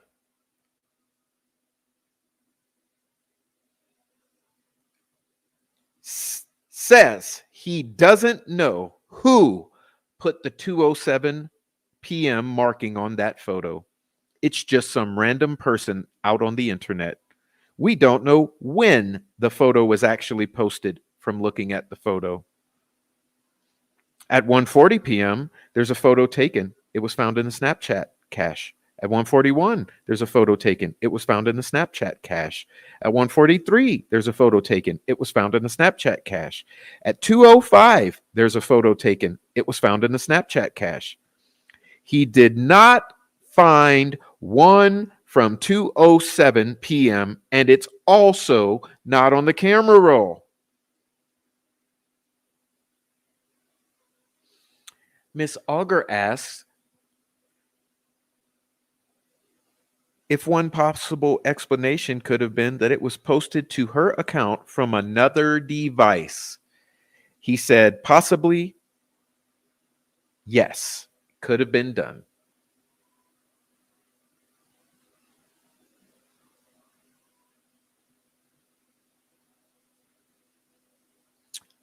It gets even better. It gets even better. If you think this is bad, it gets even better.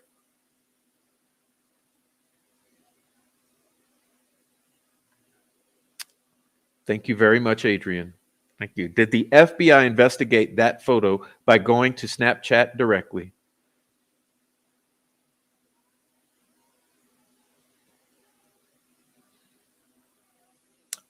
I'm about to show you. Listen to this.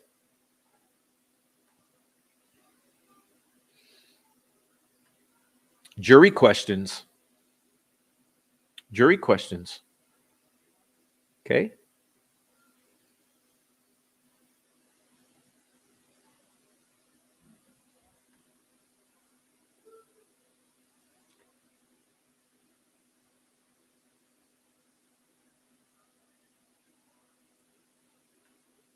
Jury questions.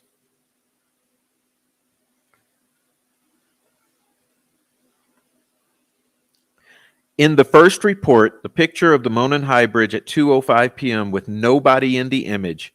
Did you locate it? He said he didn't. He said he didn't. What have we always said about that photo? Cheyenne.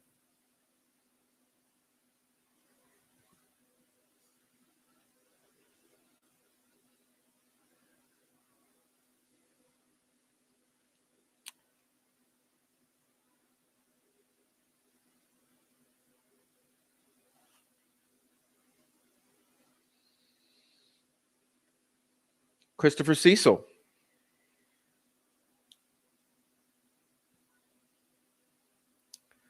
So we saw in his first report was admitted to evidence. We worked through what was contained in the report. The report confirmed two people, Libby and Abby, had both been users of the phone.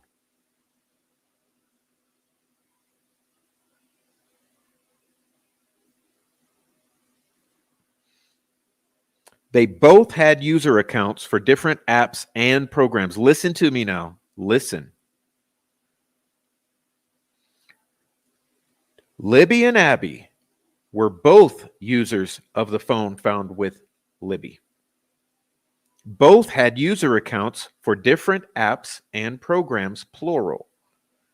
There was biometric data, Touch ID enabled, and there were 3 biometric fingerprints saved.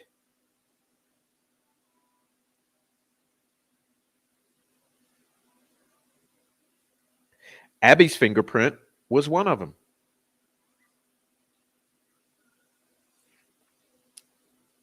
Thank you, Starlight. Thank you. Thank you guys for the super chats.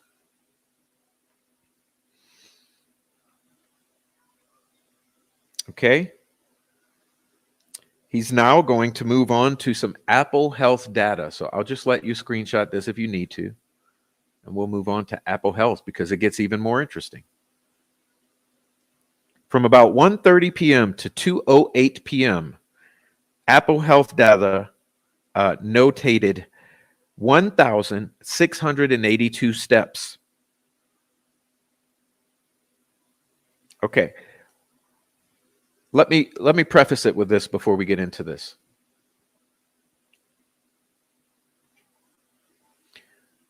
Remember, as we get into this Apple Health data, it does not mean the victims are holding the phone moving with it. So it does not mean these are Libby's and Abby's steps.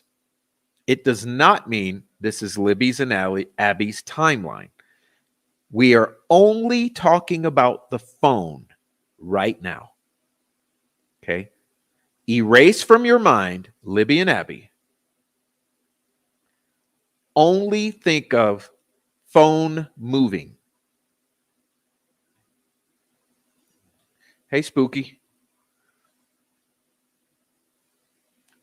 Hey, we can start now. Thanks for being here. We can start.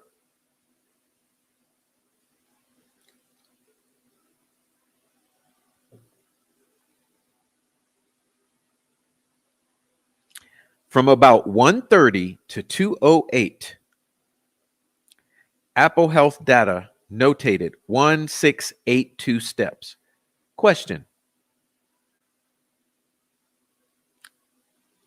FBI says the phone arrives at approximately 1 p.m. State of Indiana says the girls arrive 1:49 p.m. or so. How is it between 1:30 and 2:08, 1,682 steps are noted? That's a lot of steps. Between 2:08 and 2:18, it recorded traveling 414.38 meters.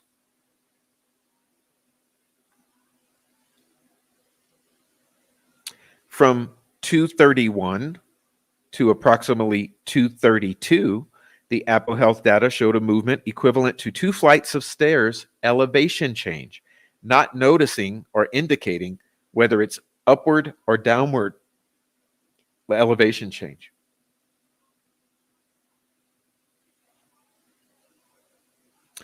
However, 2:32 p.m. is the last record of movement of the phone.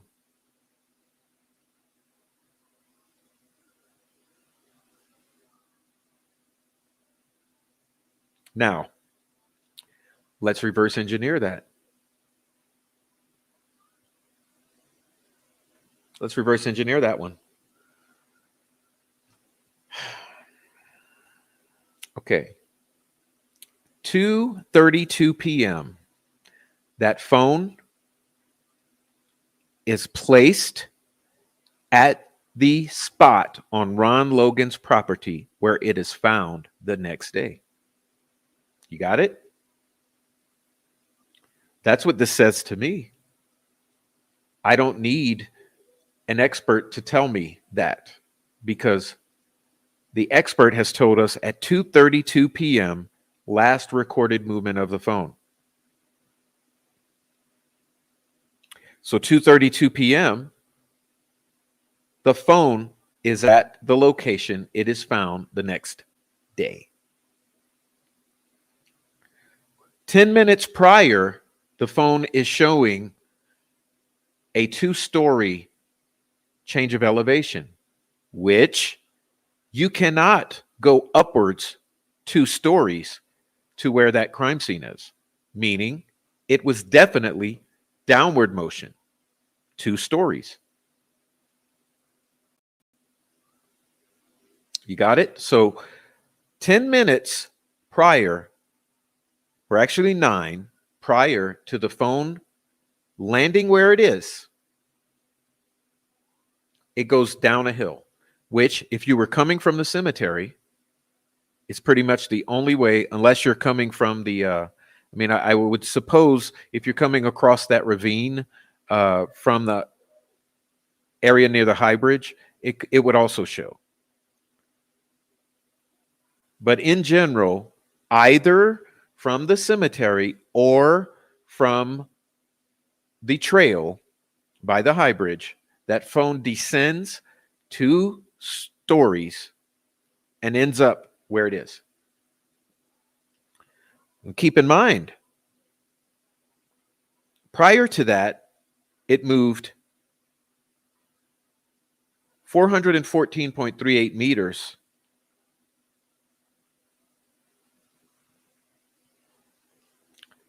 Prior to that, 1,682 steps.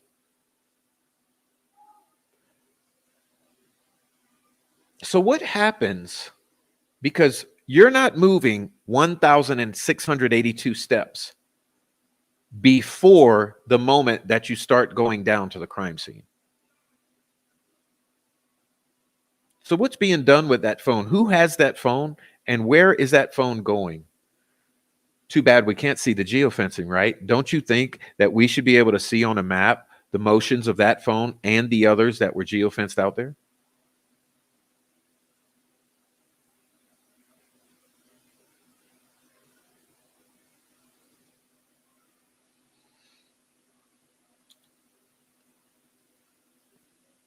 Anyway, it gets more odd when you're considering all of those motions of the phone. Okay, keep those in mind.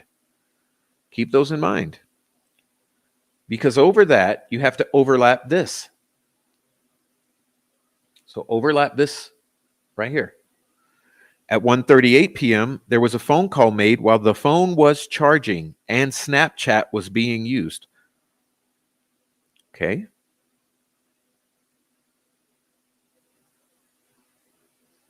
At 1:41, there's a Snapchat posted.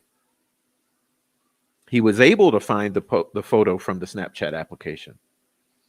At 1:43, there's another Snapchat posted. That's the first exhibit from the state.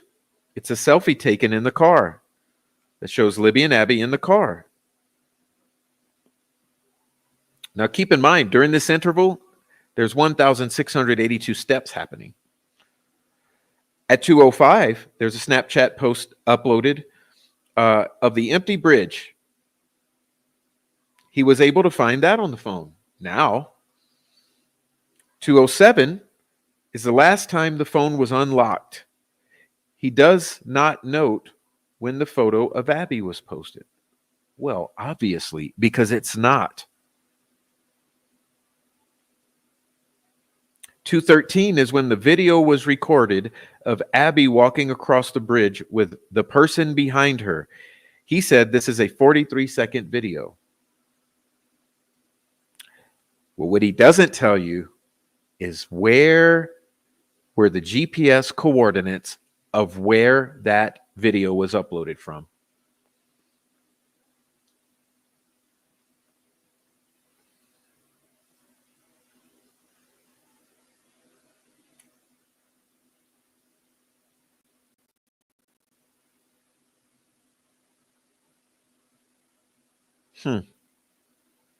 So interesting. What's going on here?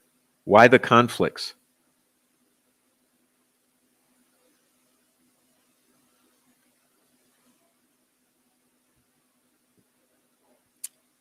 Now, here's where the glitches start.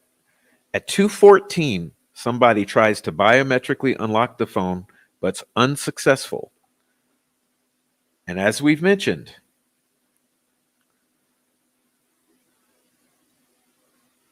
the phone is traveling. It then shows a descending 2 flights of stairs, or what I call a 2-story descent down to the crime scene where it lands at 2:32. How do you explain it all?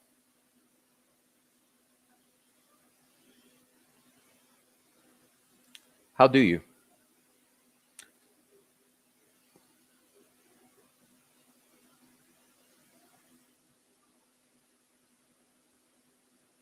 So, give me a moment to cough. We'll move on to our next segment. As you see, we're left with more questions than answers. More questions than answers. All we know is that 2:32, after a descent of 2 stories,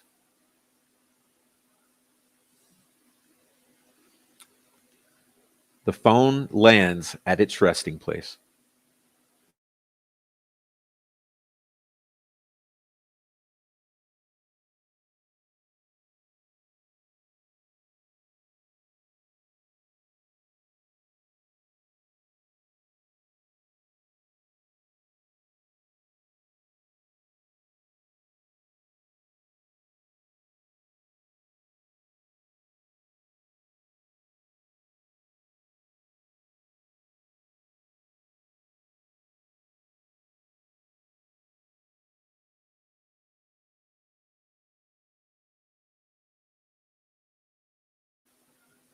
Okay, so I don't have answers, but those are the questions we're left with. Now let's move on. Here we're going to have a very, very, very wonderful witness, Rayleigh Voorhees.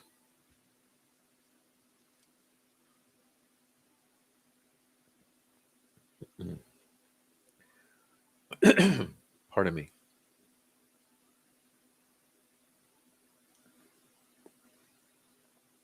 Okay, Rayleigh Voorhees. Let's see. Now, as I said, we're talking about contradictions today. Oh. Rayleigh Voorhees describes Bridge Guy as being overdressed for the weather, like in layers, in darker clothes. Oh, we'll be getting to that momentarily. Remember, something just ain't right. His face was covered up to the nose. He had a mask on and he had white skin. He's a white guy. He has a hat and a hoodie. You couldn't see his hands because they're in his pockets. A couple days after the bodies were found, Bridge Guy image is released. She saw it on Facebook and instantly knew that was the man she had waved at who didn't respond. So she is claiming, without a doubt, that she absolutely saw Bridge Guy. She described him as being in black jeans, with a black coat, black boots, black mask, black hat, hands in pockets, early 20s or 30s, bigger build, but it could have been the heavier clothing. Okay, now let's review those points. Because remember, we now know that the Bridge Guy image that has been ingrained into our minds over these years is a fabrication. You see, interpolation means adding that which is not there. It's a creation out of thin air.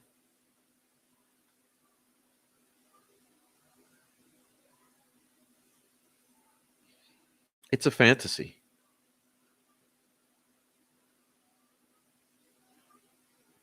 Rayleigh says, all black, covered from head to toe. Are you getting it? Is it making sense to those people way in the back?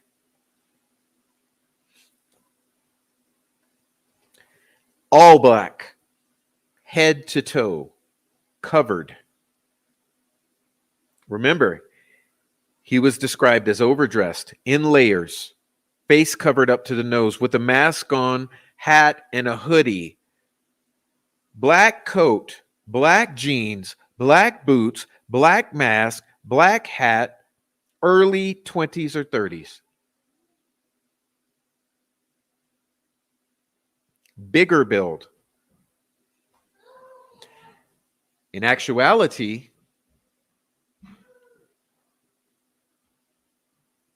in 2017, February 17, only 3 days after this, only 3 days later, she says, dirty blonde hair, brown eyes, wrinkly kind of face, early 20s or 30s, remember, square jaw. In 2021, she indicated that she herself is 5'7", and that man they passed was taller than her, estimating him approximately 5'10". 5'10".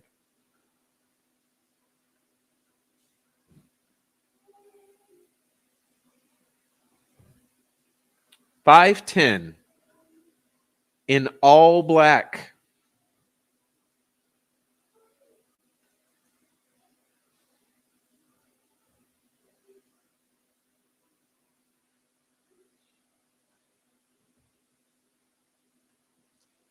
"5'10", all black, dirty blonde hair, 20s to 30s, brown eyes, square jaw, 5'10".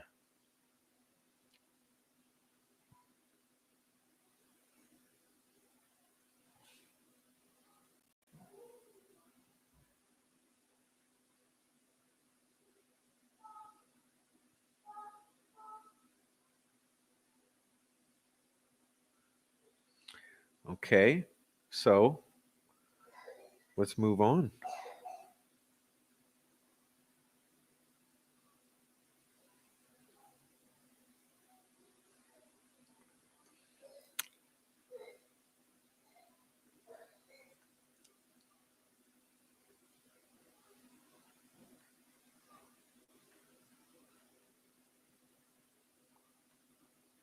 Betsy Blair says 20s or 30s. Hello? Is this lining up? Is this matching? Brown, poofy hair. Young man. Beautiful in his appearance. Average height, not short.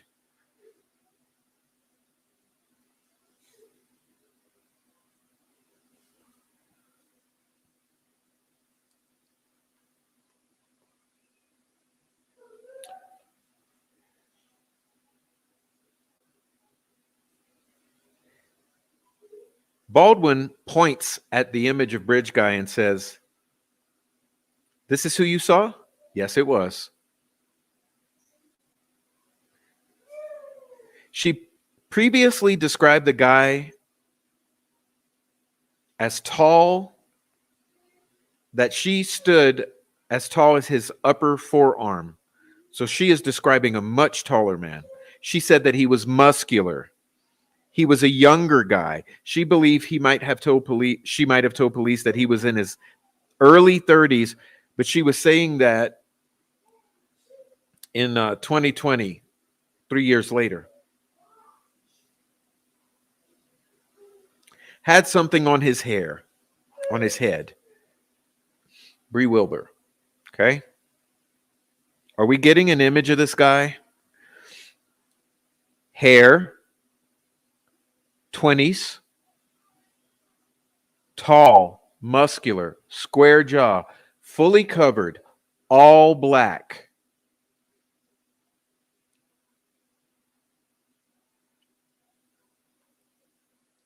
Brienne said she had learned that Libby was going out to the High Bridge because Libby had messaged her on Snapchat after seeing her photo of the High Bridge and asked if they were still out there.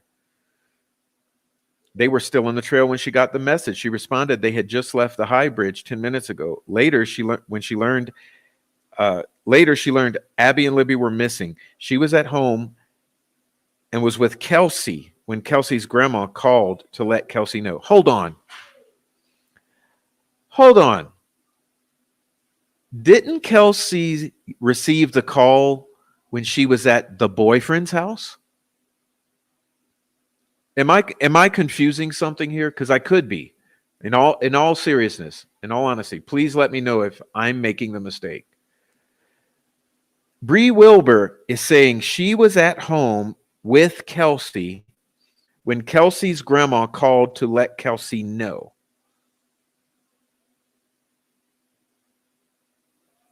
That they were missing.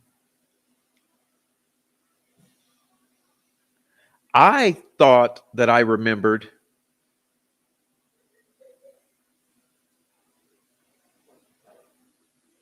that Kelsi was with the boyfriend's dad watching a movie.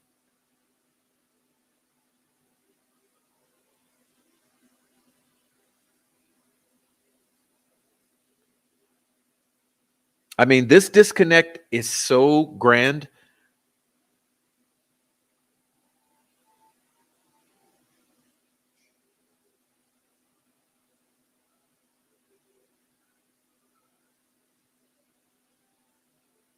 something. I don't know. Like, this is one that I still haven't figured out. Maybe I'm missing something. But why would Bree say that?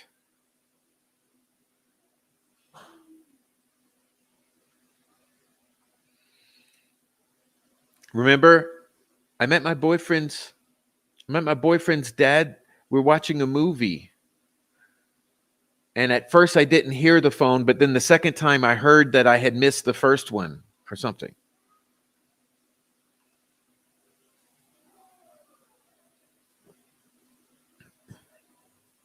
So I don't know what I'm getting wrong here. Could be nothing, could be something.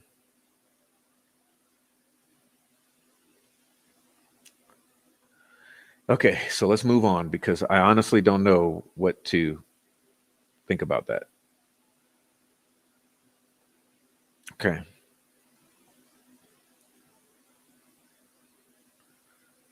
Let's move on to this because this is where we get into stuff. Okay. Please excuse me again.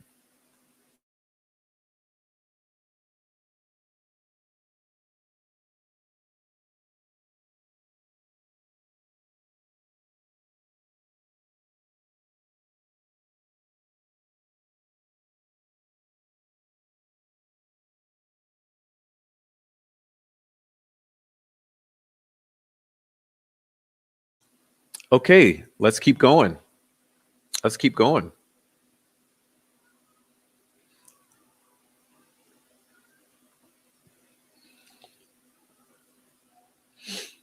Jeremy Chapman. Okay, this is an excerpt from his cross exam with Miss Auger. All right. Back to the concept of interpolation. Miss Auger brought up the concept of interpolation and these programs that he was using for audio enhancement. They use interpolation. Interpolation is a process where they have known information and they use that to extrapolate or predict what is not there.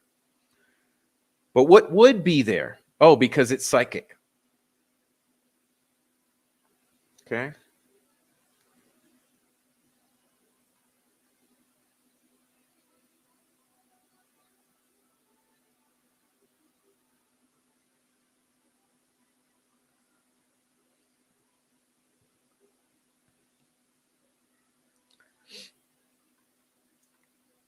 All right. So, sorry, let me it's hard. It's so much. It's so much. It's so much. It's so much. It's hard to even do this. It's literally difficult to put this together in words for you. This is how enhancement helps improve the quality, is by essentially guessing what should be there in a better quality. He said you use that specifically in the resizing of the software, like resizing of images. So the software gives him a few different choices for interpolation.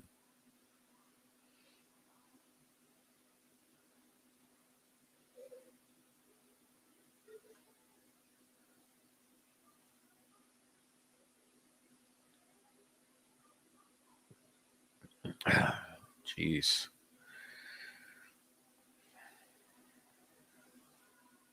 Miss Auger elicited that when Chapman is going through and producing that bridge guy, because bridge guy is very tiny in the video, and they wanted a full screen capture, that isolation focused in, which is why it's such poor quality and is pixelated. It used an interpolation process to be able to produce that.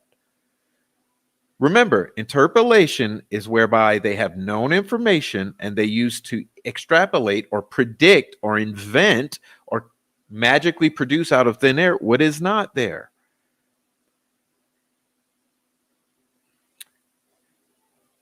It filled in the gaps. It created pixels. It is a zero burger.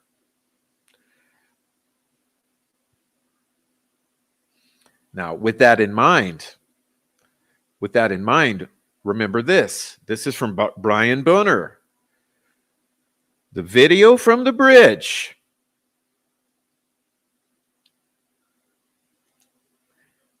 described as 43 seconds, but the one played in court was approximately 30 seconds.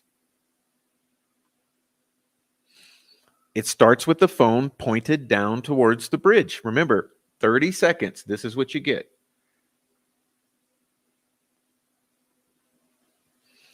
It comes up and turns back towards Abby from far end of bridge. You see Abby walking on bridge, and at first you don't see a man there. The video is shaky. It's like she has the phone in her hand and is just kind of walking or not paying attention to where she's pointing it. The phone then comes up towards the direction of the end of the bridge, and you see Abby in her red pink shirt run past the phone across the end of bridge. It sounds like Libby's voice saying there's no path down.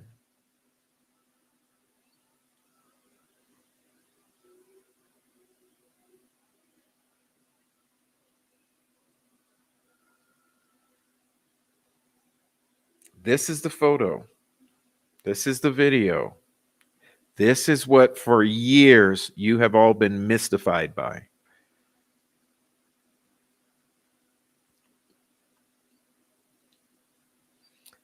Further from Brian Brunner, when he looked at the camera roll, the photo of Abby on the bridge was not on the camera roll.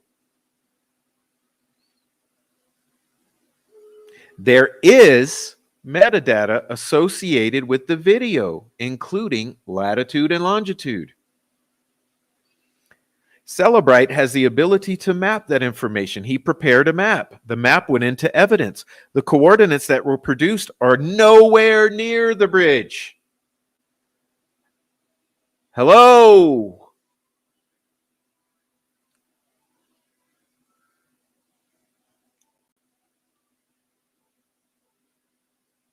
They are about a mile away from the bridge.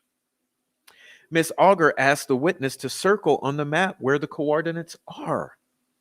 He pointed it out to her, and she asked the witness to circle it for the jury. McClellan, of course, objects. He circles it. He did not look at the GPS and did not point out the discrepancy of the location data to investigators, but he did prepare this map.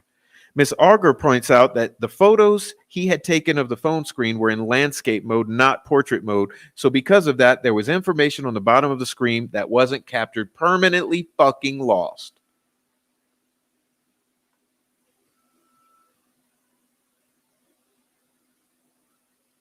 Ms. Auger talks about iMessaging.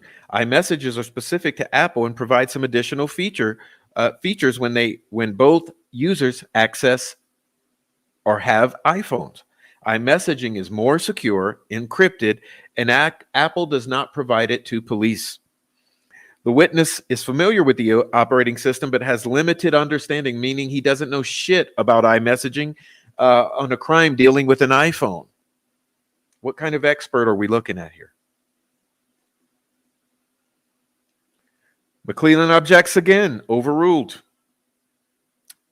They talked about the other thing that Apple provides, which is Find My iPhone. This allows a location sharing, particularly between devices. Libby had Find My iPhone enabled. What? The iPad was also connected to the iPhone because they were able to view Libby's cell phone history from the iPad. If you can access iCloud, you can delete, you can insert, you can view, you can track. There's absolutely no excuse.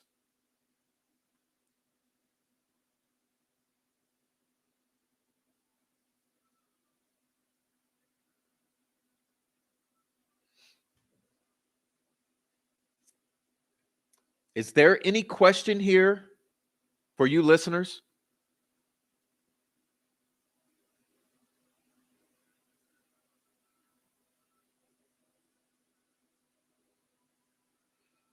Is there any question about the things that they are saying to you? This is the state's expert.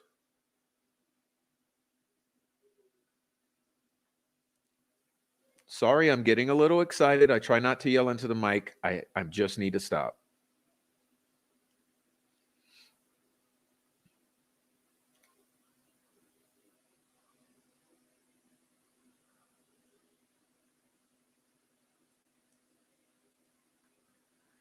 Okay, I'm going to relax. Sorry for yelling in the mic. I don't like doing it. I just go berserker when I listen. How many years have we been telling you they are fucking lying?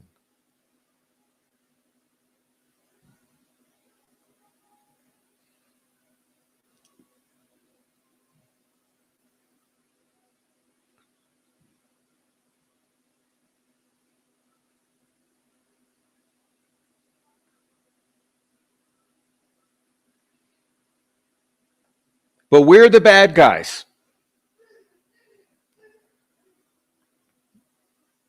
We're the family bashers.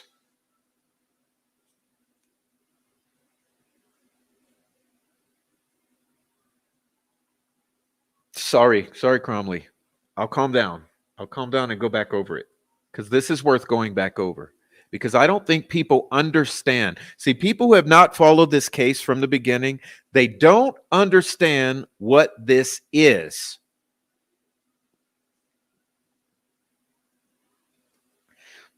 The family told you Find My iPhone was not enabled because when we factory wiped the fucking phone, we didn't put it back on.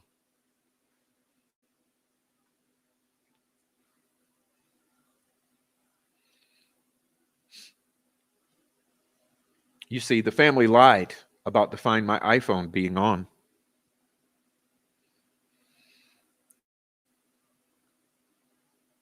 You see, the family had iCloud access to that goddamn phone.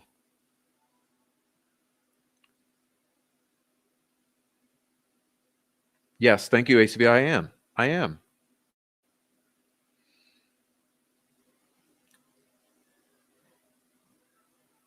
Kelsi said she cleaned up and deleted stuff, cleaned up the socials. Remember this. Who had access to that phone? Abby and Libby. Kelsi, did you clean up both Abby's and Libby's socials?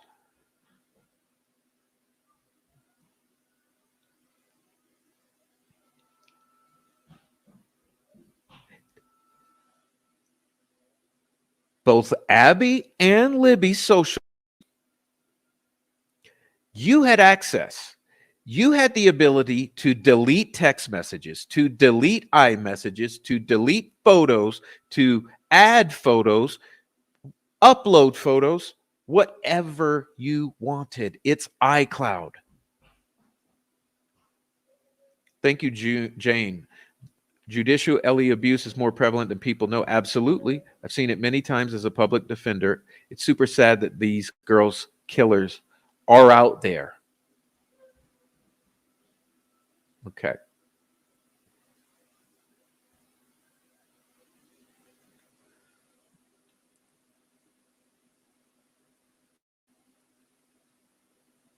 Now let's continue. I'm sorry. I can't keep reading the chat too much.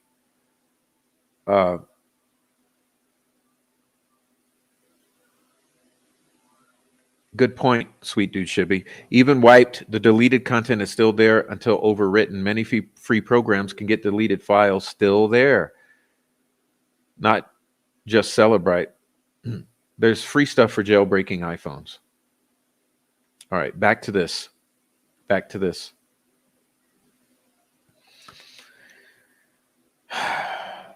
Okay. I'm losing track here.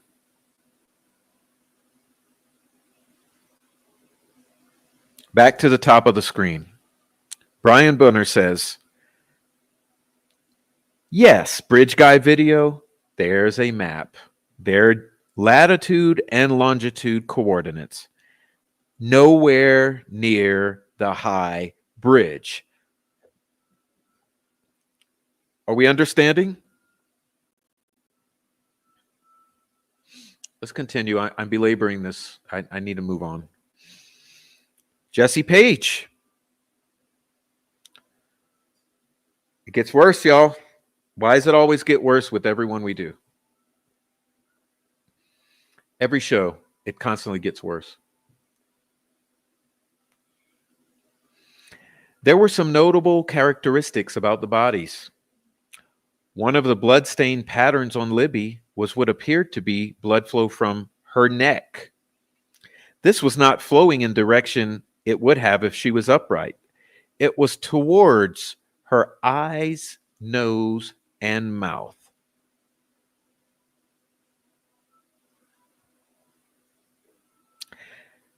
On Libby's right thigh, there were several droplets of blood that had run perpendicular to her leg. Again, not the way gravity would pull it down if she were standing upright, which would have been parallel to her leg.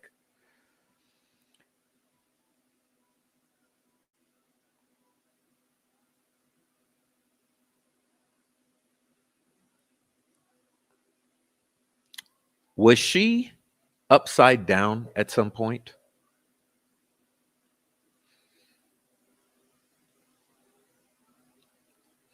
Libby had quite a lot of blood on her. She had blood on both of her hands.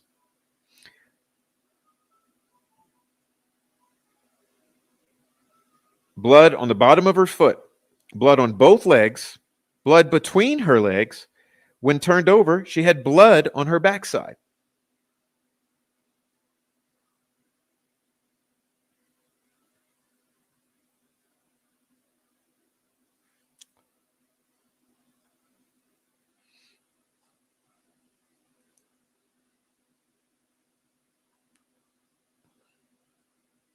See, nothing is as we've been told. Absolutely nothing is as we've been told. From Abby's feet at 2 o'clock, there is a tree that has blood stains and blood marks on it. There is one blood mark described as very high that is on the opposite side of the tree from where the girls' bodies were found. There's a second blood stain that is about halfway down the trunk towards the ground from the first blood stain. It's on the side of the tree. Had the girls been killed in this spot, there's no way for blood to get on the opposite side of the tree from where they were located. There was not nearly as much blood as the scene as you would expect had they been killed there. The only serious injury either of them had were the cuts to their throats. There would be a massive amount of blood loss from those injuries.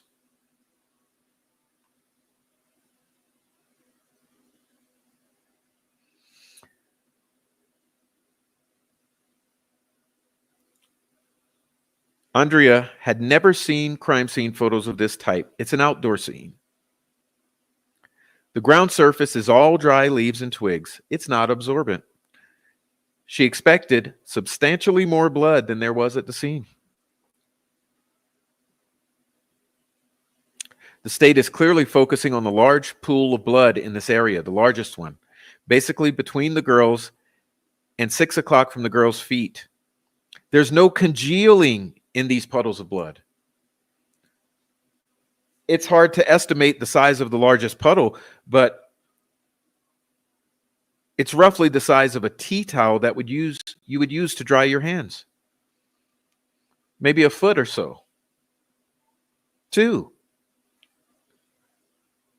On top of that, there are sticks in the form of a bind rune placed on top of that puddle of blood. That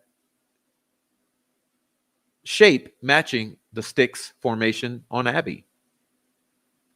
There's a small amount of blood directly under the girls where you could tell it would have seeped out from their injuries, a small amount.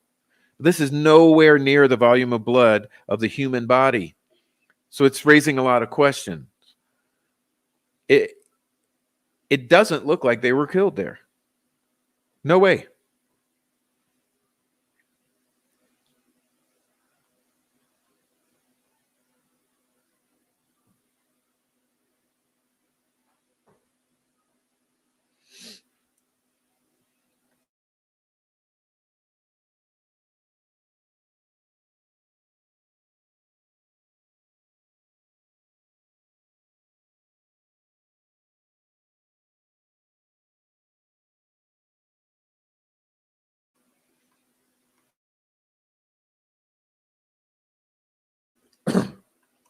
Okay.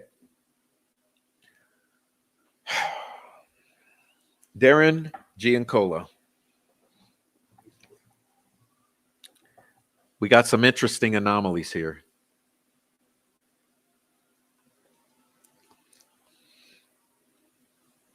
This is how he comes into the picture.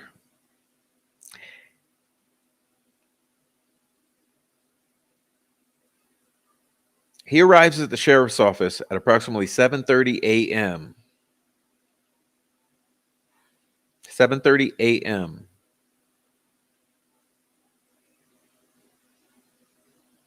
He's tasked with getting permission to search. He's heading to a different part of 300 North because he had heard that somebody had a whole bunch of trail cameras on their property. He intended to go pull the footage.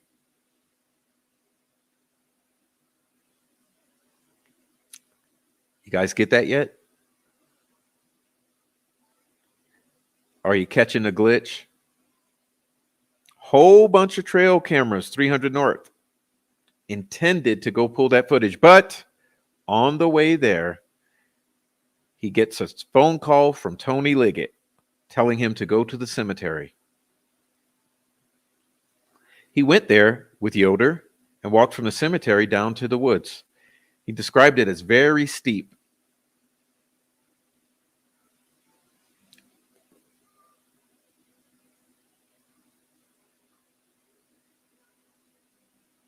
On his way down, he passed a woman coming back towards the cemetery, very distraught. He walked straight towards a creek from the southeast corner of the cemetery.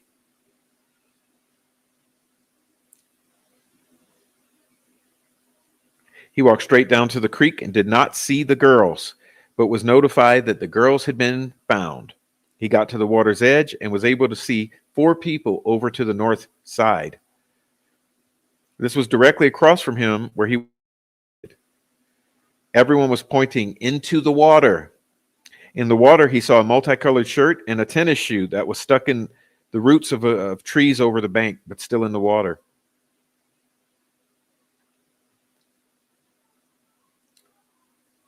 Okay. Let's see. Already done this. All right.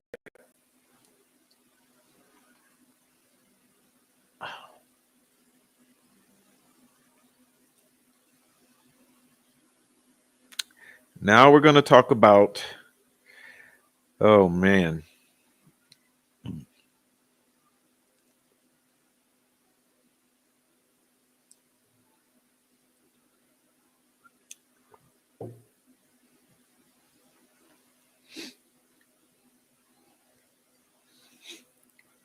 I want to talk about a compromised witness for the state of Indiana, Sarah Carba, an absolute maniac.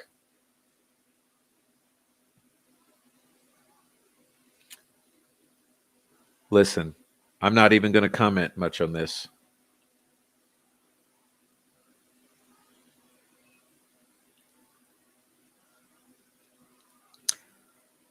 My opinion, this woman lied on the stand. As local as you can get is her self-description. Okay.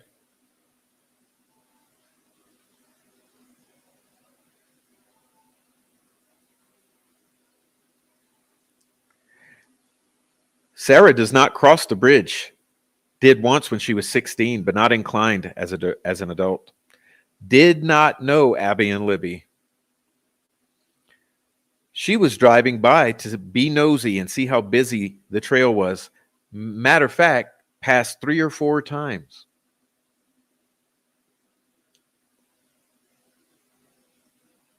Last time was around 4 o'clock, in which she saw a group which included a girl with bright blonde hair and a hot pink shirt. She was heading east. Really? Who's in a hot pink shirt with bright blonde hair? That don't sound like Abby, does it?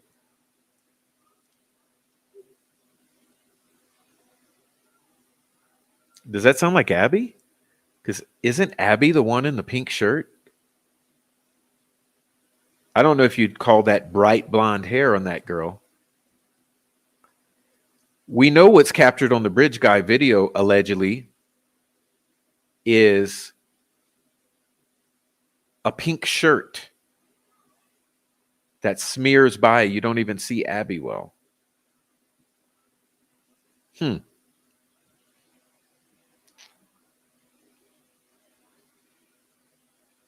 Bright blonde hair and a hot pink shirt. Drove past the trailhead and saw a man she described to be covered in mud. I'm not even going to comment. And blood. She looked at him. He did not make eye contact with her. She was driving 30 to 35 miles an hour. But alleges she slowed down slightly when she saw him. Did not know Abby and Libby were missing, so didn't even think much of him, although he's muddy and bloody from the knees down, she says. Saw the photo of Bridge Guy on the news and recognized him as the man she saw on the road. Really? Really? Well, this is odd because let's see what you saw. Describes him as covered in mud and blood, well, since 2019. Jeans covered in mud, below knees covered in blood spatter. Thought maybe he had fallen down a cliff and hurt himself. She saw an orange hue behind him at the time, so thought it was around sunset. What? What? Sunset? Around 4 o'clock. Huh. 3 weeks later, contacted law enforcement because she was traumatized and an overthinker.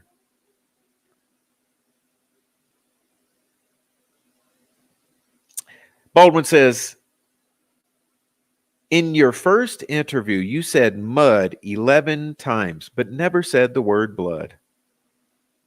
She believes she did say it that day, but was nervous and mumbled, so law enforcement may have missed it.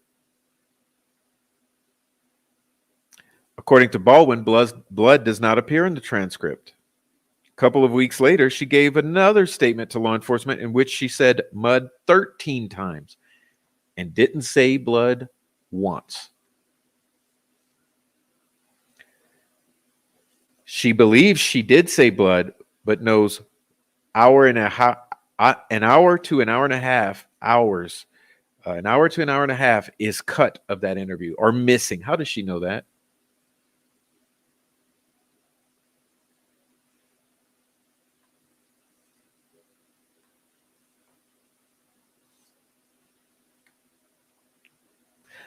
According to Baldwin, blood does not appear in that transcript either.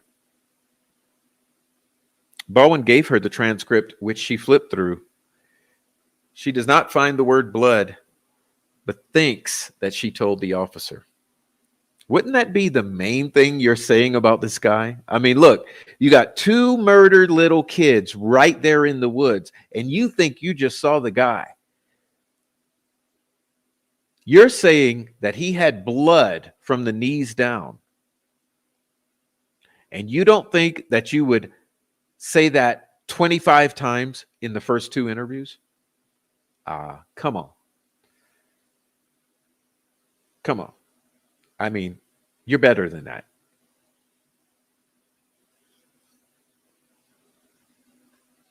Aren't you?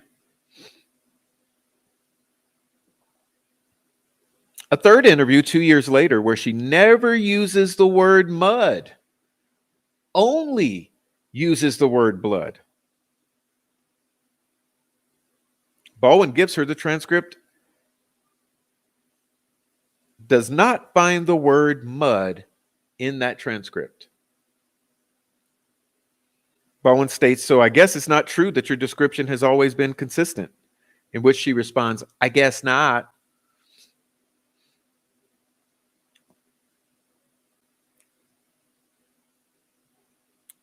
Andrea says she seemed prepped that she was going to be challenged on this.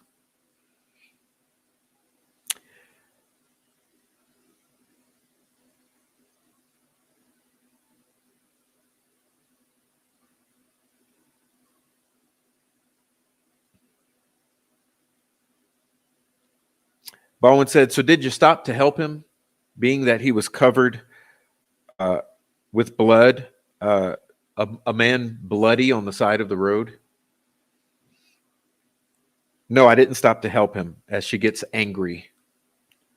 In the original interview you described the coat he was wearing as tan. Then it became blue.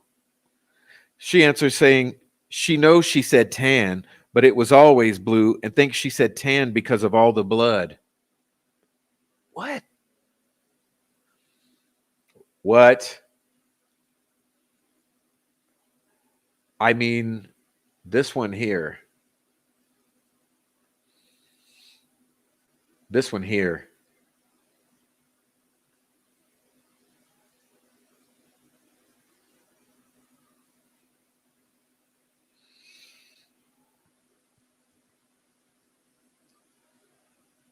So it's sorry guys. This is actually, it's hilarious. It's funny because of the amount of shit they want you to swallow. Listen. The jacket's blue, but she thinks it's tan because of all the blood from the knees down. I mean, it's part of me. I mean, they actually would expect someone to believe this.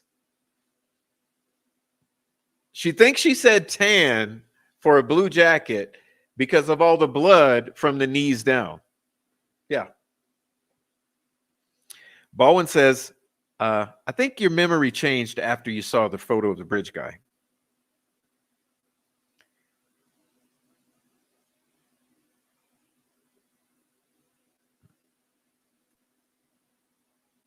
In the second interview, you stated the guy was wearing a brown sweater and had a little curl to his hair.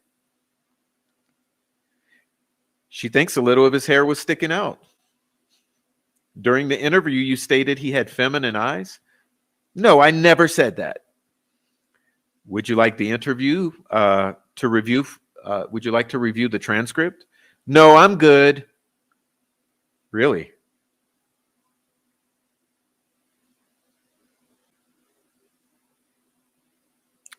She stated in an interview that she didn't have her phone with you.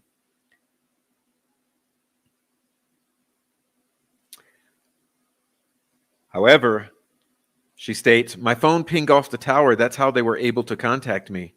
And I know they went in and pulled every person that pinged off that tower. The witness seemed quite hostile and not happy with Baldwin. She says, this man caught her attention because he was sus with extreme layers. Wait, but I thought he was in a tan sweater. In the deposition, she stated she saw the man for a mere instant.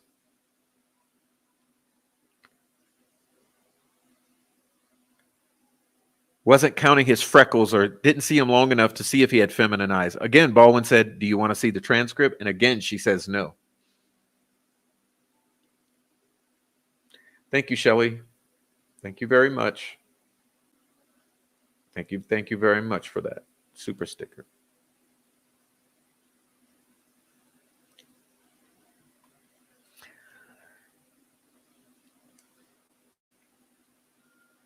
In the redirect, she says the tan sweater was more of a pullover hoodie. A pullover tan hoodie? I mean, dude, how is that extreme layers? Because you said he's wearing extreme layers for the weather, but he's wearing a tan sweater hoodie?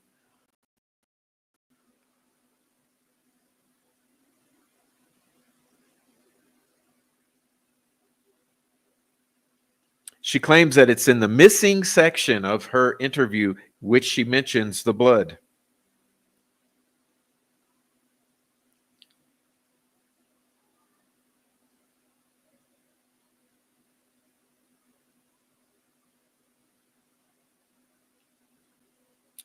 She said the blood was on the bottom part of the leg, like splatters. But she reiterates that she definitely said mud and blood in both interviews. And in the third, they only focused on blood. So that's why she never mentioned mud. Again, Baldwin says, you said mud 13 times. And the video cuts off. And that happens to be the only time you said blood. So we just have to take your word for it. And she says, yes. Anyway, that's what you got. That's what you got with that one.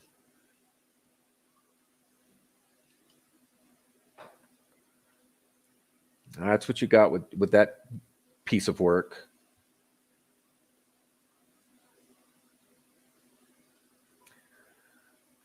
Oh, God, man. And we're going to have another liar. Okay, here we go. We got another one. Another one.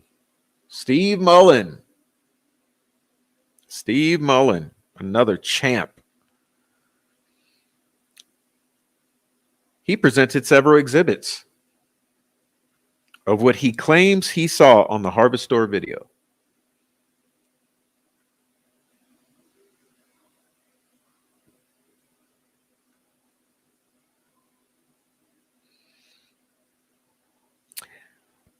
Betsy Blair's vehicle going eastbound towards a trailhead at 12:22.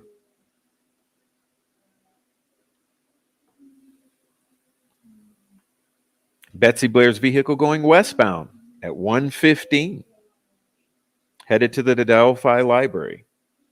Betsy Blair's vehicle going eastbound again, coming back from the library to do her third loop at 1:46. Kelsi German's vehicle going westbound at 1:49. Betsy Blair's going westbound at 2:18. Sarah Carbaugh's vehicle going eastbound at 3:56.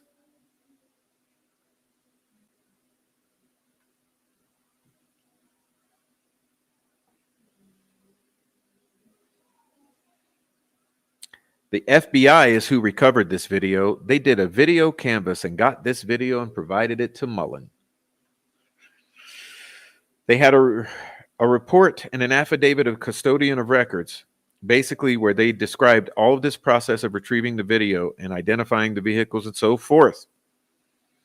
Mr. Baldwin asked Mullen, so these photos are what you think are Betsy Blair's car, right? Right. The witness says, well, she ID'd it. It wasn't just me. It was based on her description. In fact, she ID'd it. Baldwin, said, in fact, all of these witnesses ID'd their own vehicles, didn't they? Yes, they did. Well, hold on. Hold on a minute.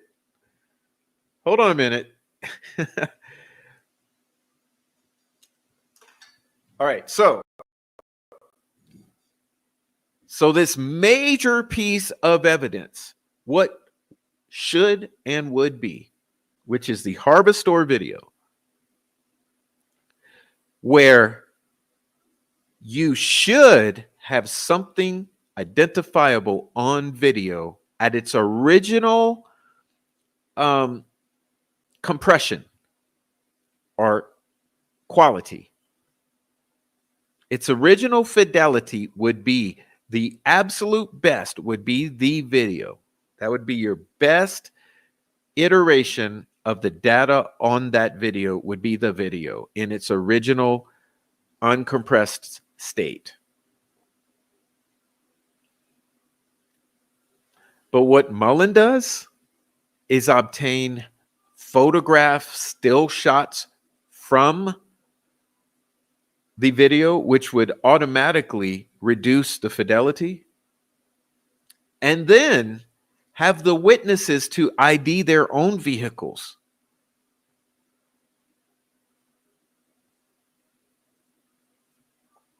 Yeah, that's what happened.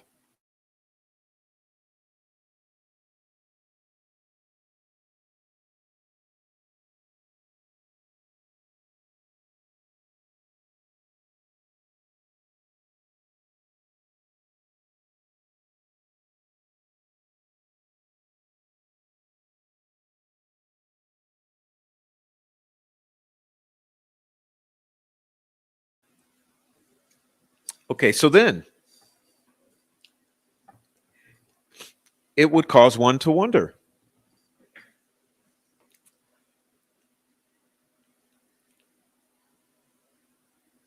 Are any of those vehicles the vehicles of those we have been told they belong to? How good is the quality of those images that would enable some sort of identification? If you relied on Sarah Carbaugh to identify her own vehicle to make it a positive identification, is that what you did with Kelsi German? Did Kelsi German identify her own vehicle? Question.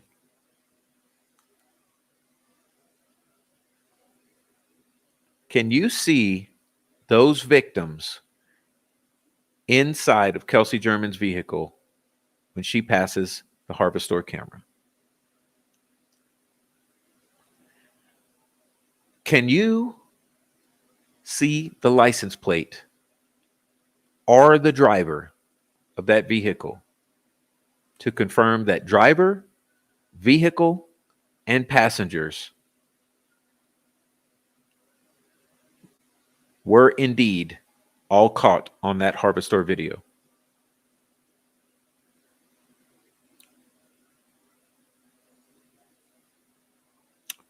Who else was captured on that Harvestore video? Did you perhaps catch the perpetrators on that Harvestore video and fail to identify their vehicles? Did you happen to catch the vehicle that Megan Allen was in when her and her buddies arrived at the trails the day before? You know, where she says she stabbed someone to see what it would feel like as part of a gang initiation and a gang rape. Did you happen to see Elvis Fields arriving? Was there a delivery truck that delivered a pig? You know, the kind that Elvis Fields worked for under the table? Did you happen to see that truck pass on by that camera? Shit. I'd like to know whose vehicles were captured on that camera. Elvis says he was initiated into a gang. Megan Allen says she was initiated into a gang and stabbed someone to see what it would feel like.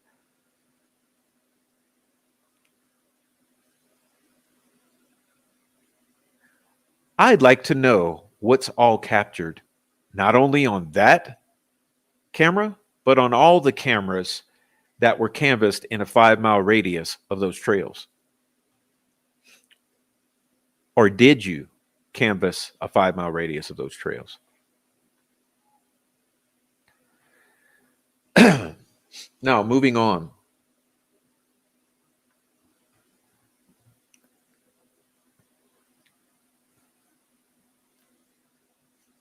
Now, ladies and gentlemen, I think I've shown you all of the major Major holes in this story so far.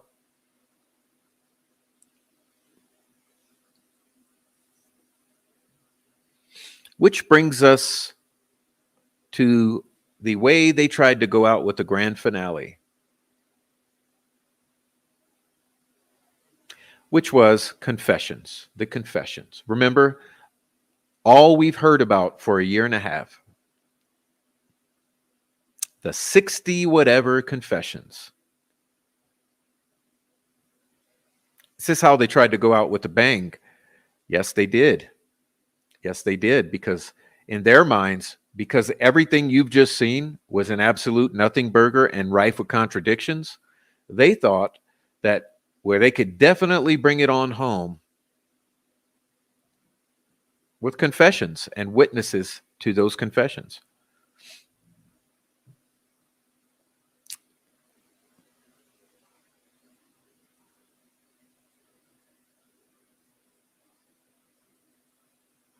Well, I've already done an entire live stream on the confessions, and I'm going to put it here in the chat for you to save for a later time. You're very much welcome to go and watch that if you really want an in-depth review of my opinion of the confessions. So I'll put it in the chat now so you can put it on watch later or whatever you want to do with it. But here's my video in which we go thoroughly through the confessions. We're not going to do at this moment. We're just going to address this issue right here, okay? But there you'll see my video on the confessions. Let me pin it. Okay. That's specifically confession oriented. But this is how they tried to go out with the big bang, was confession. So let's look at this. Max Lewis from Max Lewis TV says, Dr. Walla admitted to sharing her thoughts with Mr. Allen about what she saw in online groups. Oh, yes.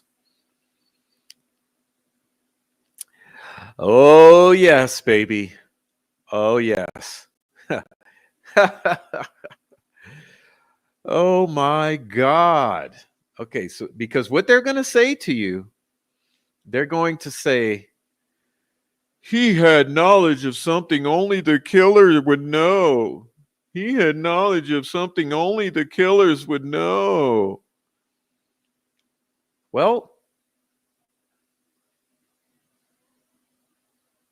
here you go. I mean, I don't even have to do the rest of the show. You can just read this first sentence from Mr. Lewis here. Mr. Lewis says, Dr. Walla admitted to sharing her thoughts with Mr. Allen about what she saw in online groups.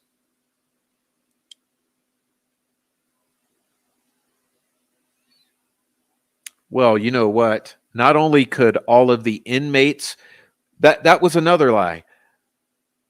Gallipo said that no one was able to communicate with him when he had inmates babysitting Richard Allen, who we now know were indeed conversing with him.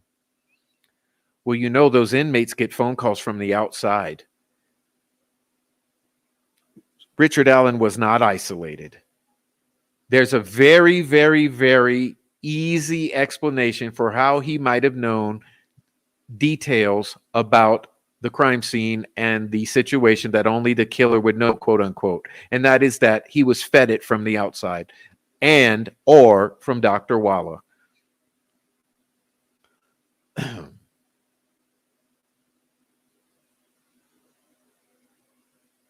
Okay, like this.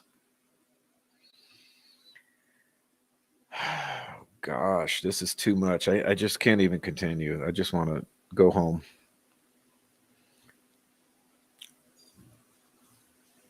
Dr. Walla testified about her sessions and interactions with Allen. Those included confessions he made to her about killing Abby and Libby. At one point in early April, he said he took their lives to preserve his own.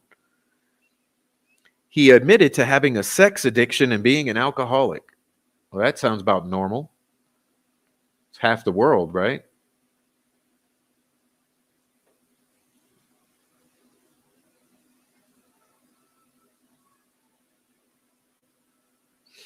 Okay. Dr. Walla said after Allen received discovery papers from his attorneys, he began acting strangely. Geez, I wonder why. She said repeatedly she believed it wasn't genuine and he was only doing odd things to get out of this. At one point, Allen was eating his own poop. She believed Allen suffered from situational psychosis.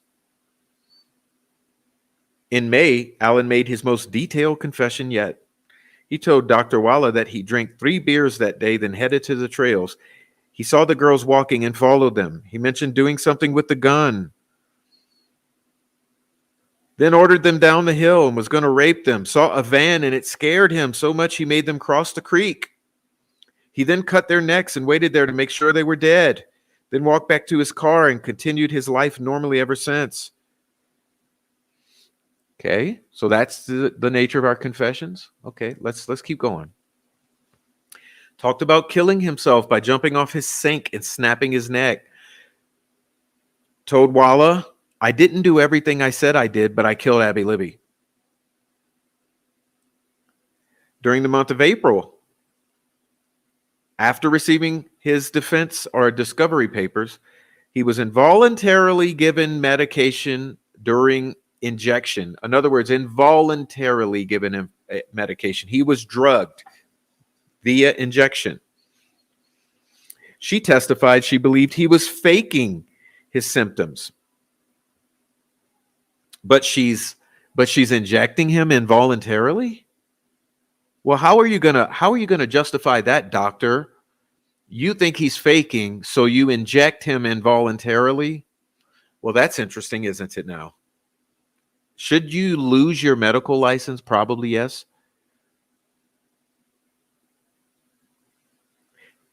Tried to flush his own Bible down the toilet.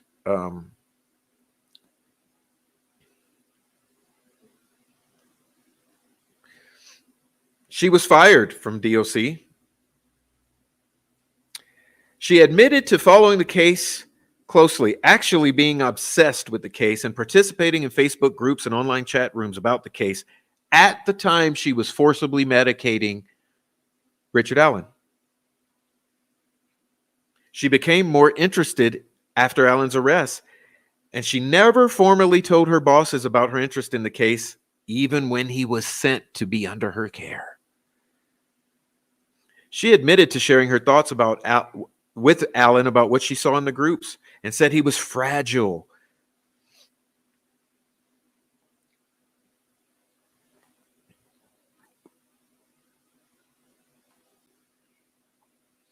Mrs. Walla was in nearly every single freaking Delphi group. And I shared this with you in May. Yes, I did. I blasted her in May. Yeah, way back in May. I wasn't too happy about it. Delphi After Dark. Delphi Murders Uncensored. Delphi Murders Let's Chat. Down the Hill, the Unsolved Delphi Murders Defense Diaries. Delphi Murders Case Discussions and Fact Checks and blah, blah, blah, blah, blah, blah, blah, blah. Murder Sheet Discussion Group. Uncensored. Down the Hill. Delphi After Dark. Robin Flick says, just wondering who everyone watches on YouTube. I'm not here to argue. We all like different people. I personally prefer channels. This is March, okay? Think about it. Look at the timestamp. Well, actually, let's back it up one notch. Look at the timestamp. Delphi After Dark, August 30th, 2022. Let's back it up again. I missed this. November 30th, 2022. November 12th, 2022. June 9th, 2022. June, July, August, right? And here we are in March 15th, 2022. Just wondering, everyone who watches YouTube, I'm not here to argue. We all like different people. Personally, I prefer channels that don't just follow the narrative, do their own research, like the prof. Do I agree with everything they say? No, but I respect their opinions. These channels, the channels I don't watch are the ones that yell and call people names because they don't agree with them or question them. Oh, Gray Hughes. They have egos that can't allow them to be wrong. Gray Hughes, salute to issue it. All right. Monica Walla. Gray Hughes. Delphi After Dark for the drama. True Crime Investigates. Greeno. Criminality. Defense Diaries. Sleuth Intuition. His calm tone is unnerving. All right. You get the picture here? It's all a game. It's entertaining. It's fun as fuck for Miss Monica Walla.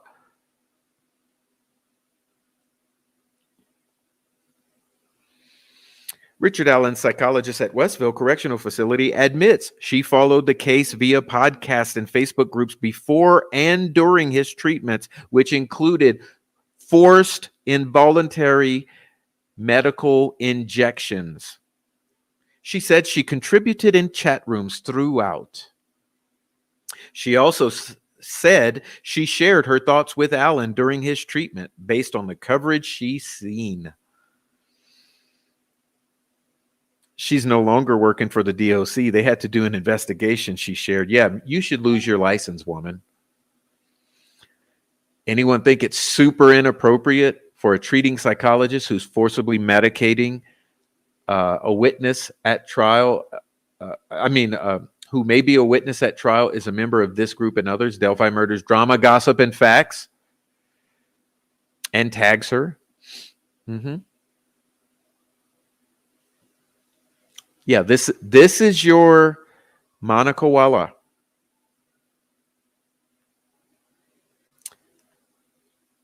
From notes on the, I believe this is July 31st hearing in which Monica Walla testified. Rick stated in March of 2023, I don't feel right.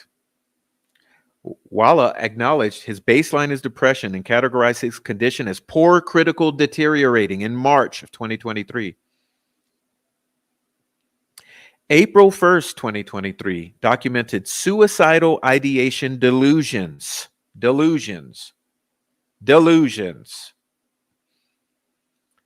Ricks made the statement, death would bring release. Observed insomnia, poor appetite, hopelessness, low self-esteem, and more unspecified. April 2nd, 2022. I'm sorry, 2023. April 2nd, noted Rick was even more critical. At some point, emergency involuntary medication was administered. April 13th, 2023. Sorry, I'm stuck on 2022 for some reason. April 13th.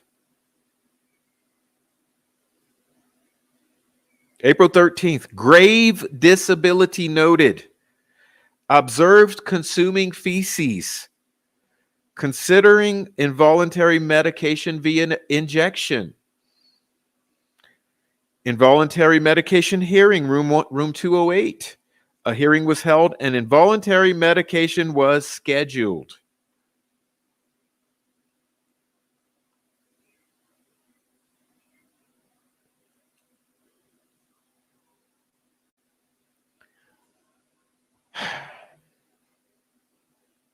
On April 21st,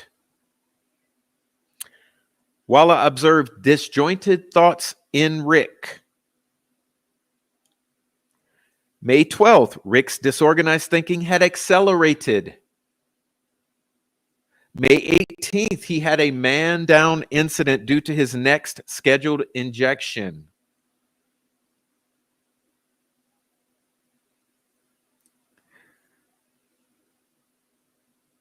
May 22nd, depression at peak. Remember, this is during the time when he's, quote unquote, making confessions. This is the time period he is giving these 62 confessions, whatever the number is.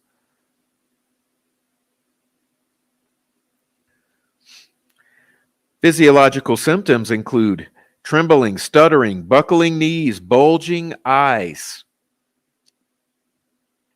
By July 11th, the time the confessions stop, some signs of improvement are beginning to be noted.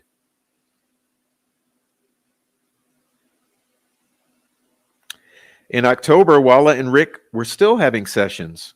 He continued to proclaim his innocence. In November, Rick reported still being haunted and harassed.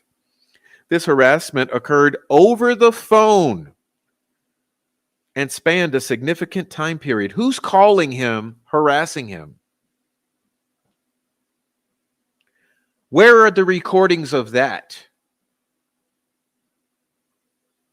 Where are those recordings?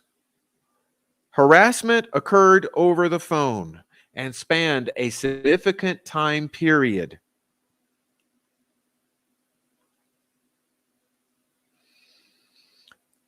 It's noted that a psychotic process was occurring between March and June. March and June. Those are the very months during which he's giving these alleged confessions. March to June. Psychotic process occurring.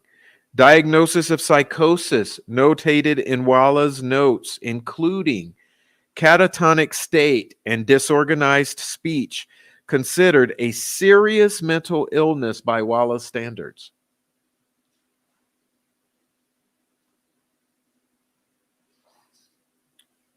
I mean, am I making my point here? As a doctor, do you agree that he has met the criteria for severe mental illness? No doubt is the answer. No doubt. Meaning, yes, Rick met the criteria. Yet, the court declared that the DOC was a safe environment despite his serious mental illness. Solitary confinement and serious mental illness. Serious mental illness patients are typically placed in solitary confinement for 30 days per Indiana DOC codes. Walla acknowledges this policy. She notes this policy exists due to potential effects on the brain and because it's a documented protocol.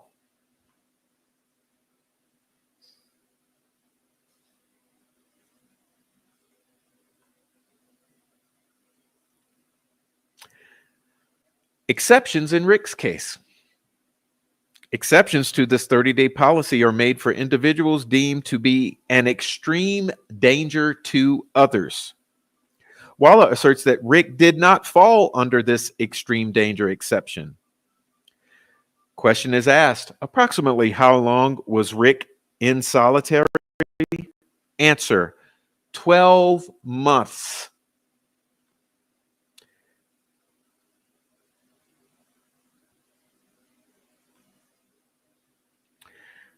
April 12th, 2023, refusal of recreation and interview. Rick refuses to leave the recreation area for an interview.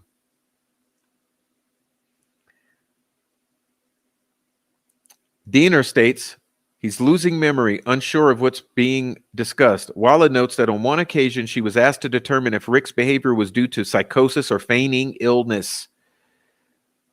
Mention a video showing Rick being transported to receive injections of Haldol. Medication protocol, injections and oral, weekly Haldol, nightly for sleep. Walla's assessment, still many days communication was impossible. Concerns about potential over-medication. Observed that he slept a lot following injections. Rick claimed he was just laying there. Prozac. In addition to Haldol, Rick received Prozac, which he was on before his arrest. As Rick's condition improved, Haldol was eventually discontinued. Thank you, Tracy. Thank you, Tracy, for gifting our members 5 memberships. I'm sure those recipients will love it. They will love it. They'll be very grateful. Thank you for gifting those memberships. Yes, he was on Prozac and Haldol injections involuntarily, during which time he was undergoing psychosis and giving these alleged confessions, which they have tried to make the grand slam in this case. All right. All right, so let's continue. We're almost done here. All right, so moving on from the Frank's memorandum.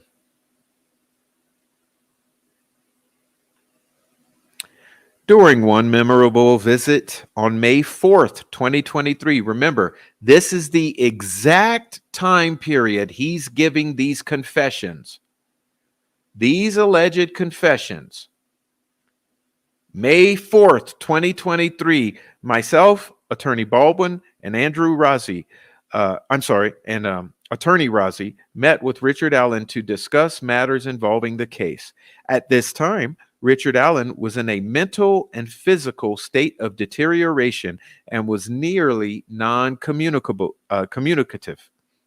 During the visit, Richard Allen repeatedly asked whether or not his wife was okay and if his family was okay.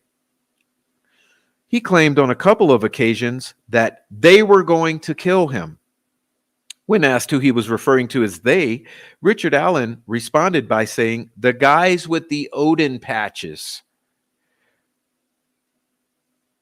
Up until this point in the legal process, Richard Allen's defense team had never mentioned Odinism or Odinites to Richard Allen, either directly or indirectly. The first time I'm aware of any mention of Odinite involvement to Richard Allen was during a visit on August 25th, 2023, when Kathy Allen attended, and a discussion occurred between attorney and client regarding ties to the crime scene. Do you understand what I am presenting to you at this moment and why?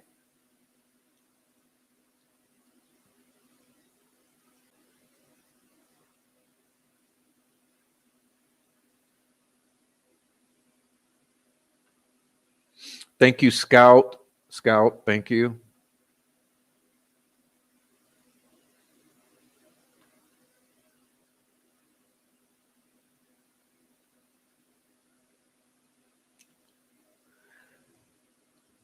I want you to understand what we just read. During the time period when those confessions were produced, he was undergoing psychosis, mental deterioration, physical deterioration, being forcibly injected with Haldol, on Prozac, trembling. What was the other? What were some of the other words? Okay, let's read these words. Suicidal, delusions, poor appetite, hopelessness, insomnia, grave disability, trembling, stuttering, buckling knees, bulging eyes.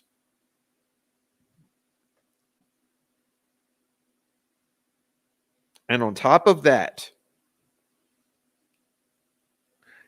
they are going to kill him. Is my wife okay? Is my family okay? When asked who he was referring to as they, he responded by saying, quote, "The guys with the Odin patches."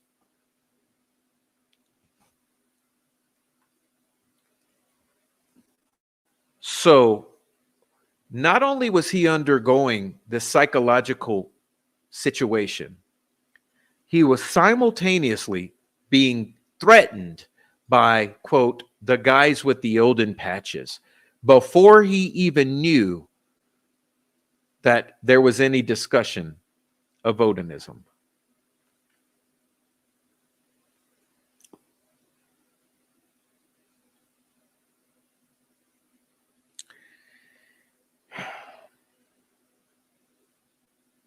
It gets worse.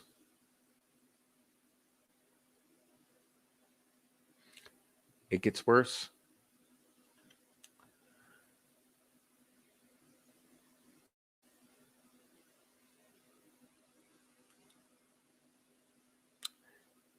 So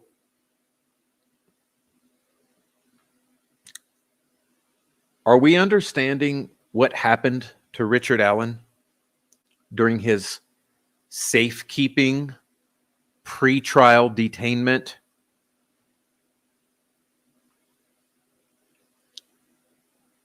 These are the holes in the state's case, and I guarantee you, the jury, this is not missed on the jury. The jury is aware. Because remember, they've heard more than we've heard. We're getting faint glimmerings out of the courtroom in the form of other individuals' perceptions of what is being said and done and felt, and coming out in the form of notes being recalled to us on live streams and in fucking Twitter posts. Okay. Now,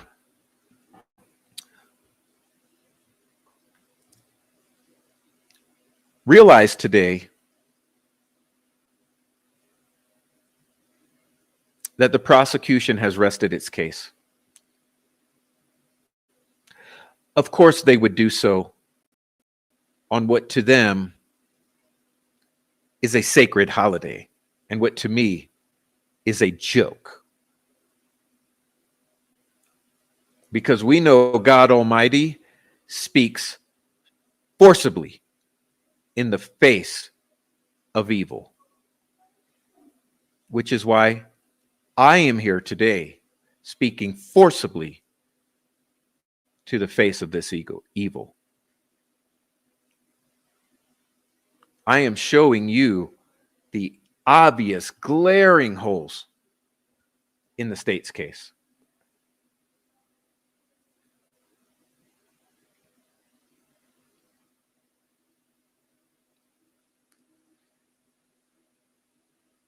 And so I'd like to close, as I often do, possibly, with commentary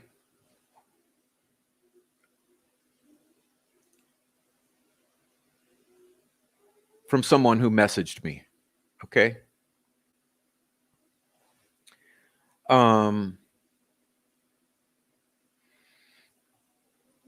Let me just say that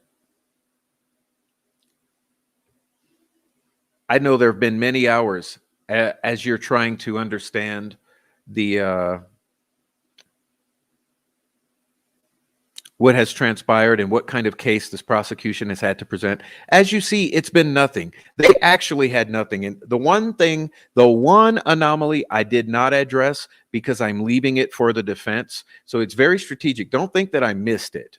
Okay. When it comes to Oberg's opinion on the unfired round having marks that match Richard Allen's gun, I have decided to not present that beyond the following statement. Obviously, that is not a science. It's a total and complete joke. The only way you're getting marks on a fired round that match an unfired round is if that unfired round had been fired. Do you get how insane that is? All right. So let me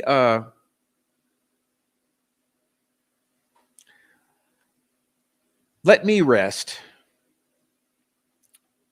by reciting the words that were messaged me by an absolutely amazing viewer.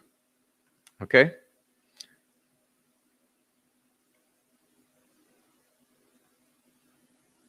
All right. So let me pull them up. I believe we've witnessed a miracle in that Rick has endured and survived the torture. He has a long way to go to recover, but never a miracle, but a miracle nonetheless. Absolutely. I said that to one of my friends today. I did say that. Exactly, just about. Okay. Let me read this for you. State's new timeline. Bridge guy 700 foot away at 2:13 in unedited footage sprints 12 miles an hour across the Monon High Bridge, and kidnaps the girls at 2:14 p.m. and then tells them down the hill.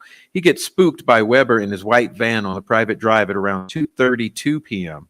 So BG forces the girls across the street and through rough terrain, etc., blah, blah, blah. Serious problem with this timeline. Libby's activity tracker stops moving at 2:32 p.m.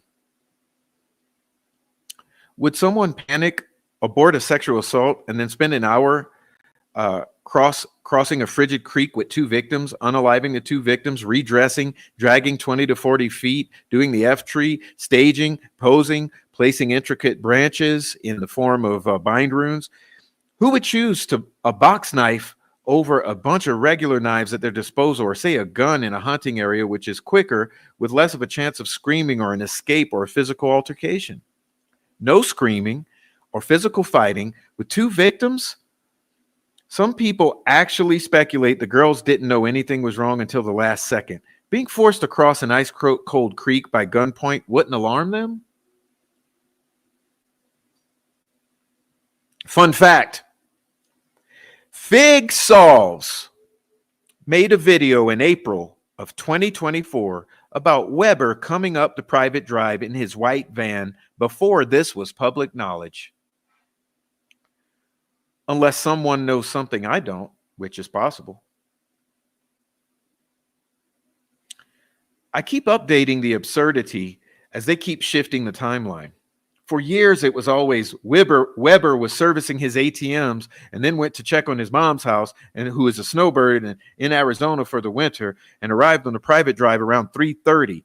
Regardless if he arrived at 3:30 and spooked BG, but BG had 26 minutes to be seen by Sarah Carbo at 3:56. If he arrived at 2:32 and spooked BG, well, Libby's activity tracker stopped moving at 2:32. Richard Allen told Walla he got spooked by a van and then made the girls cross the creek. None of this makes any sense, and the evidence proves it didn't happen this way. My favorite is that they are now saying Weber's van wouldn't be in Discovery, so that's something only the killer would know. It's in Discovery. If Fig can find out about BG being spooked by a van before the public back in April 2024, then so could Richard Allen. Hell, Walla was telling him stuff she saw online about the case, and Holman had the crime scene photos on the table in front of Richard Allen.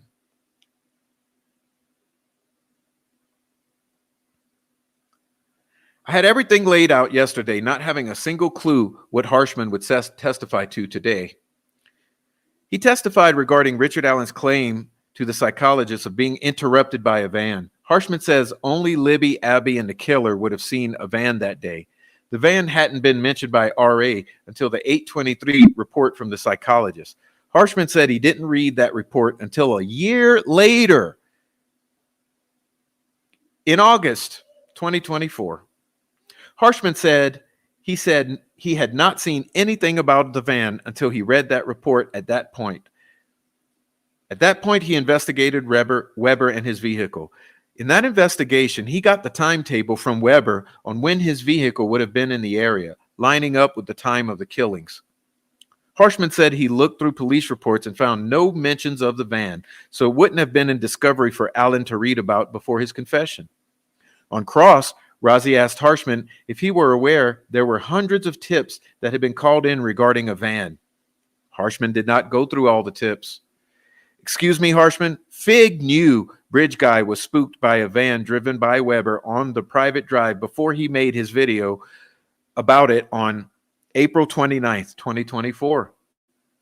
You said under oath it was nowhere in Discovery when you first heard about it in August of 2024. And finally investigated it. So no one sat Weber down and interrogated while recording or wrote his detailed timeline and vehicle he was driving that day down and investigated Weber since February 14th of 2017. Even though they searched the property multiple times and had his .40 caliber for 6 months, a .40 caliber Sig Sauer.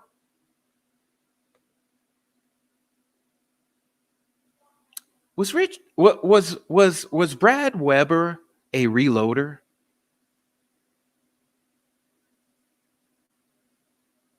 of 40 caliber rounds from Sig Sauers? The state had this supposed confession for a whole year and never investigated it until August 2024, when this was finally going to trial. And now Weber's timeline changes 7.5 years later when you finally investigate it.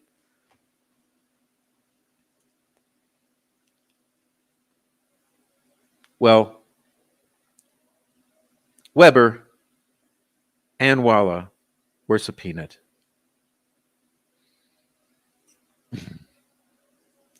So we will find out.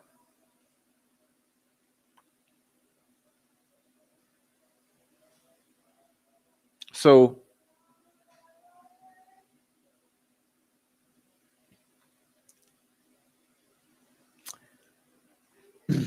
the defense begin their presentation today. Oddly enough,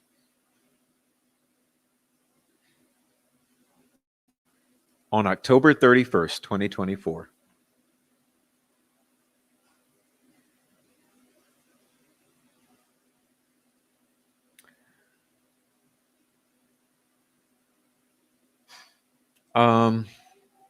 I think that we are transforming this conspiracy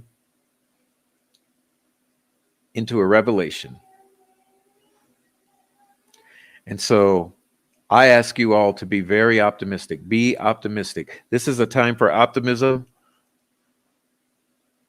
You were just presented with everything that don't add up, that the jury would have been presented. Okay? And now you're going to be privy to a defense presentation which none of you can anticipate.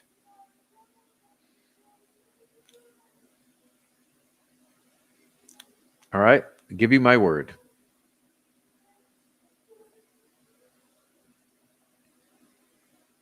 And so I hope you enjoy what's to come. And I hope that this was valuable to you. And if you're on the replay, please leave a comment down below, because I do love the comments. I do love the comments, okay? The comment section keeps the conversation going once the live stream is over. And the live stream is over. So please leave a comment down below, hit the like, and do all the other things. And be aware, I have a backup channel called The Prof True Crime. Go subscribe over there as well. And please send your support. We're in dire need of your support, whether it be super chats, buy me a coffee, Cash App, all those support pathways. We really do appreciate them. They mean a lot, and keep us going. So God bless you all, and thanks for all the awesome comments. Sorry I'm not going to get to many of them today, but we had a really good go at it here, and I think this was valuable for everyone. So God bless you all, and I'll see you in the comment section. I'm going to jump on down and say goodbye to you on the way out. All right. Thank you, Rolo Mata.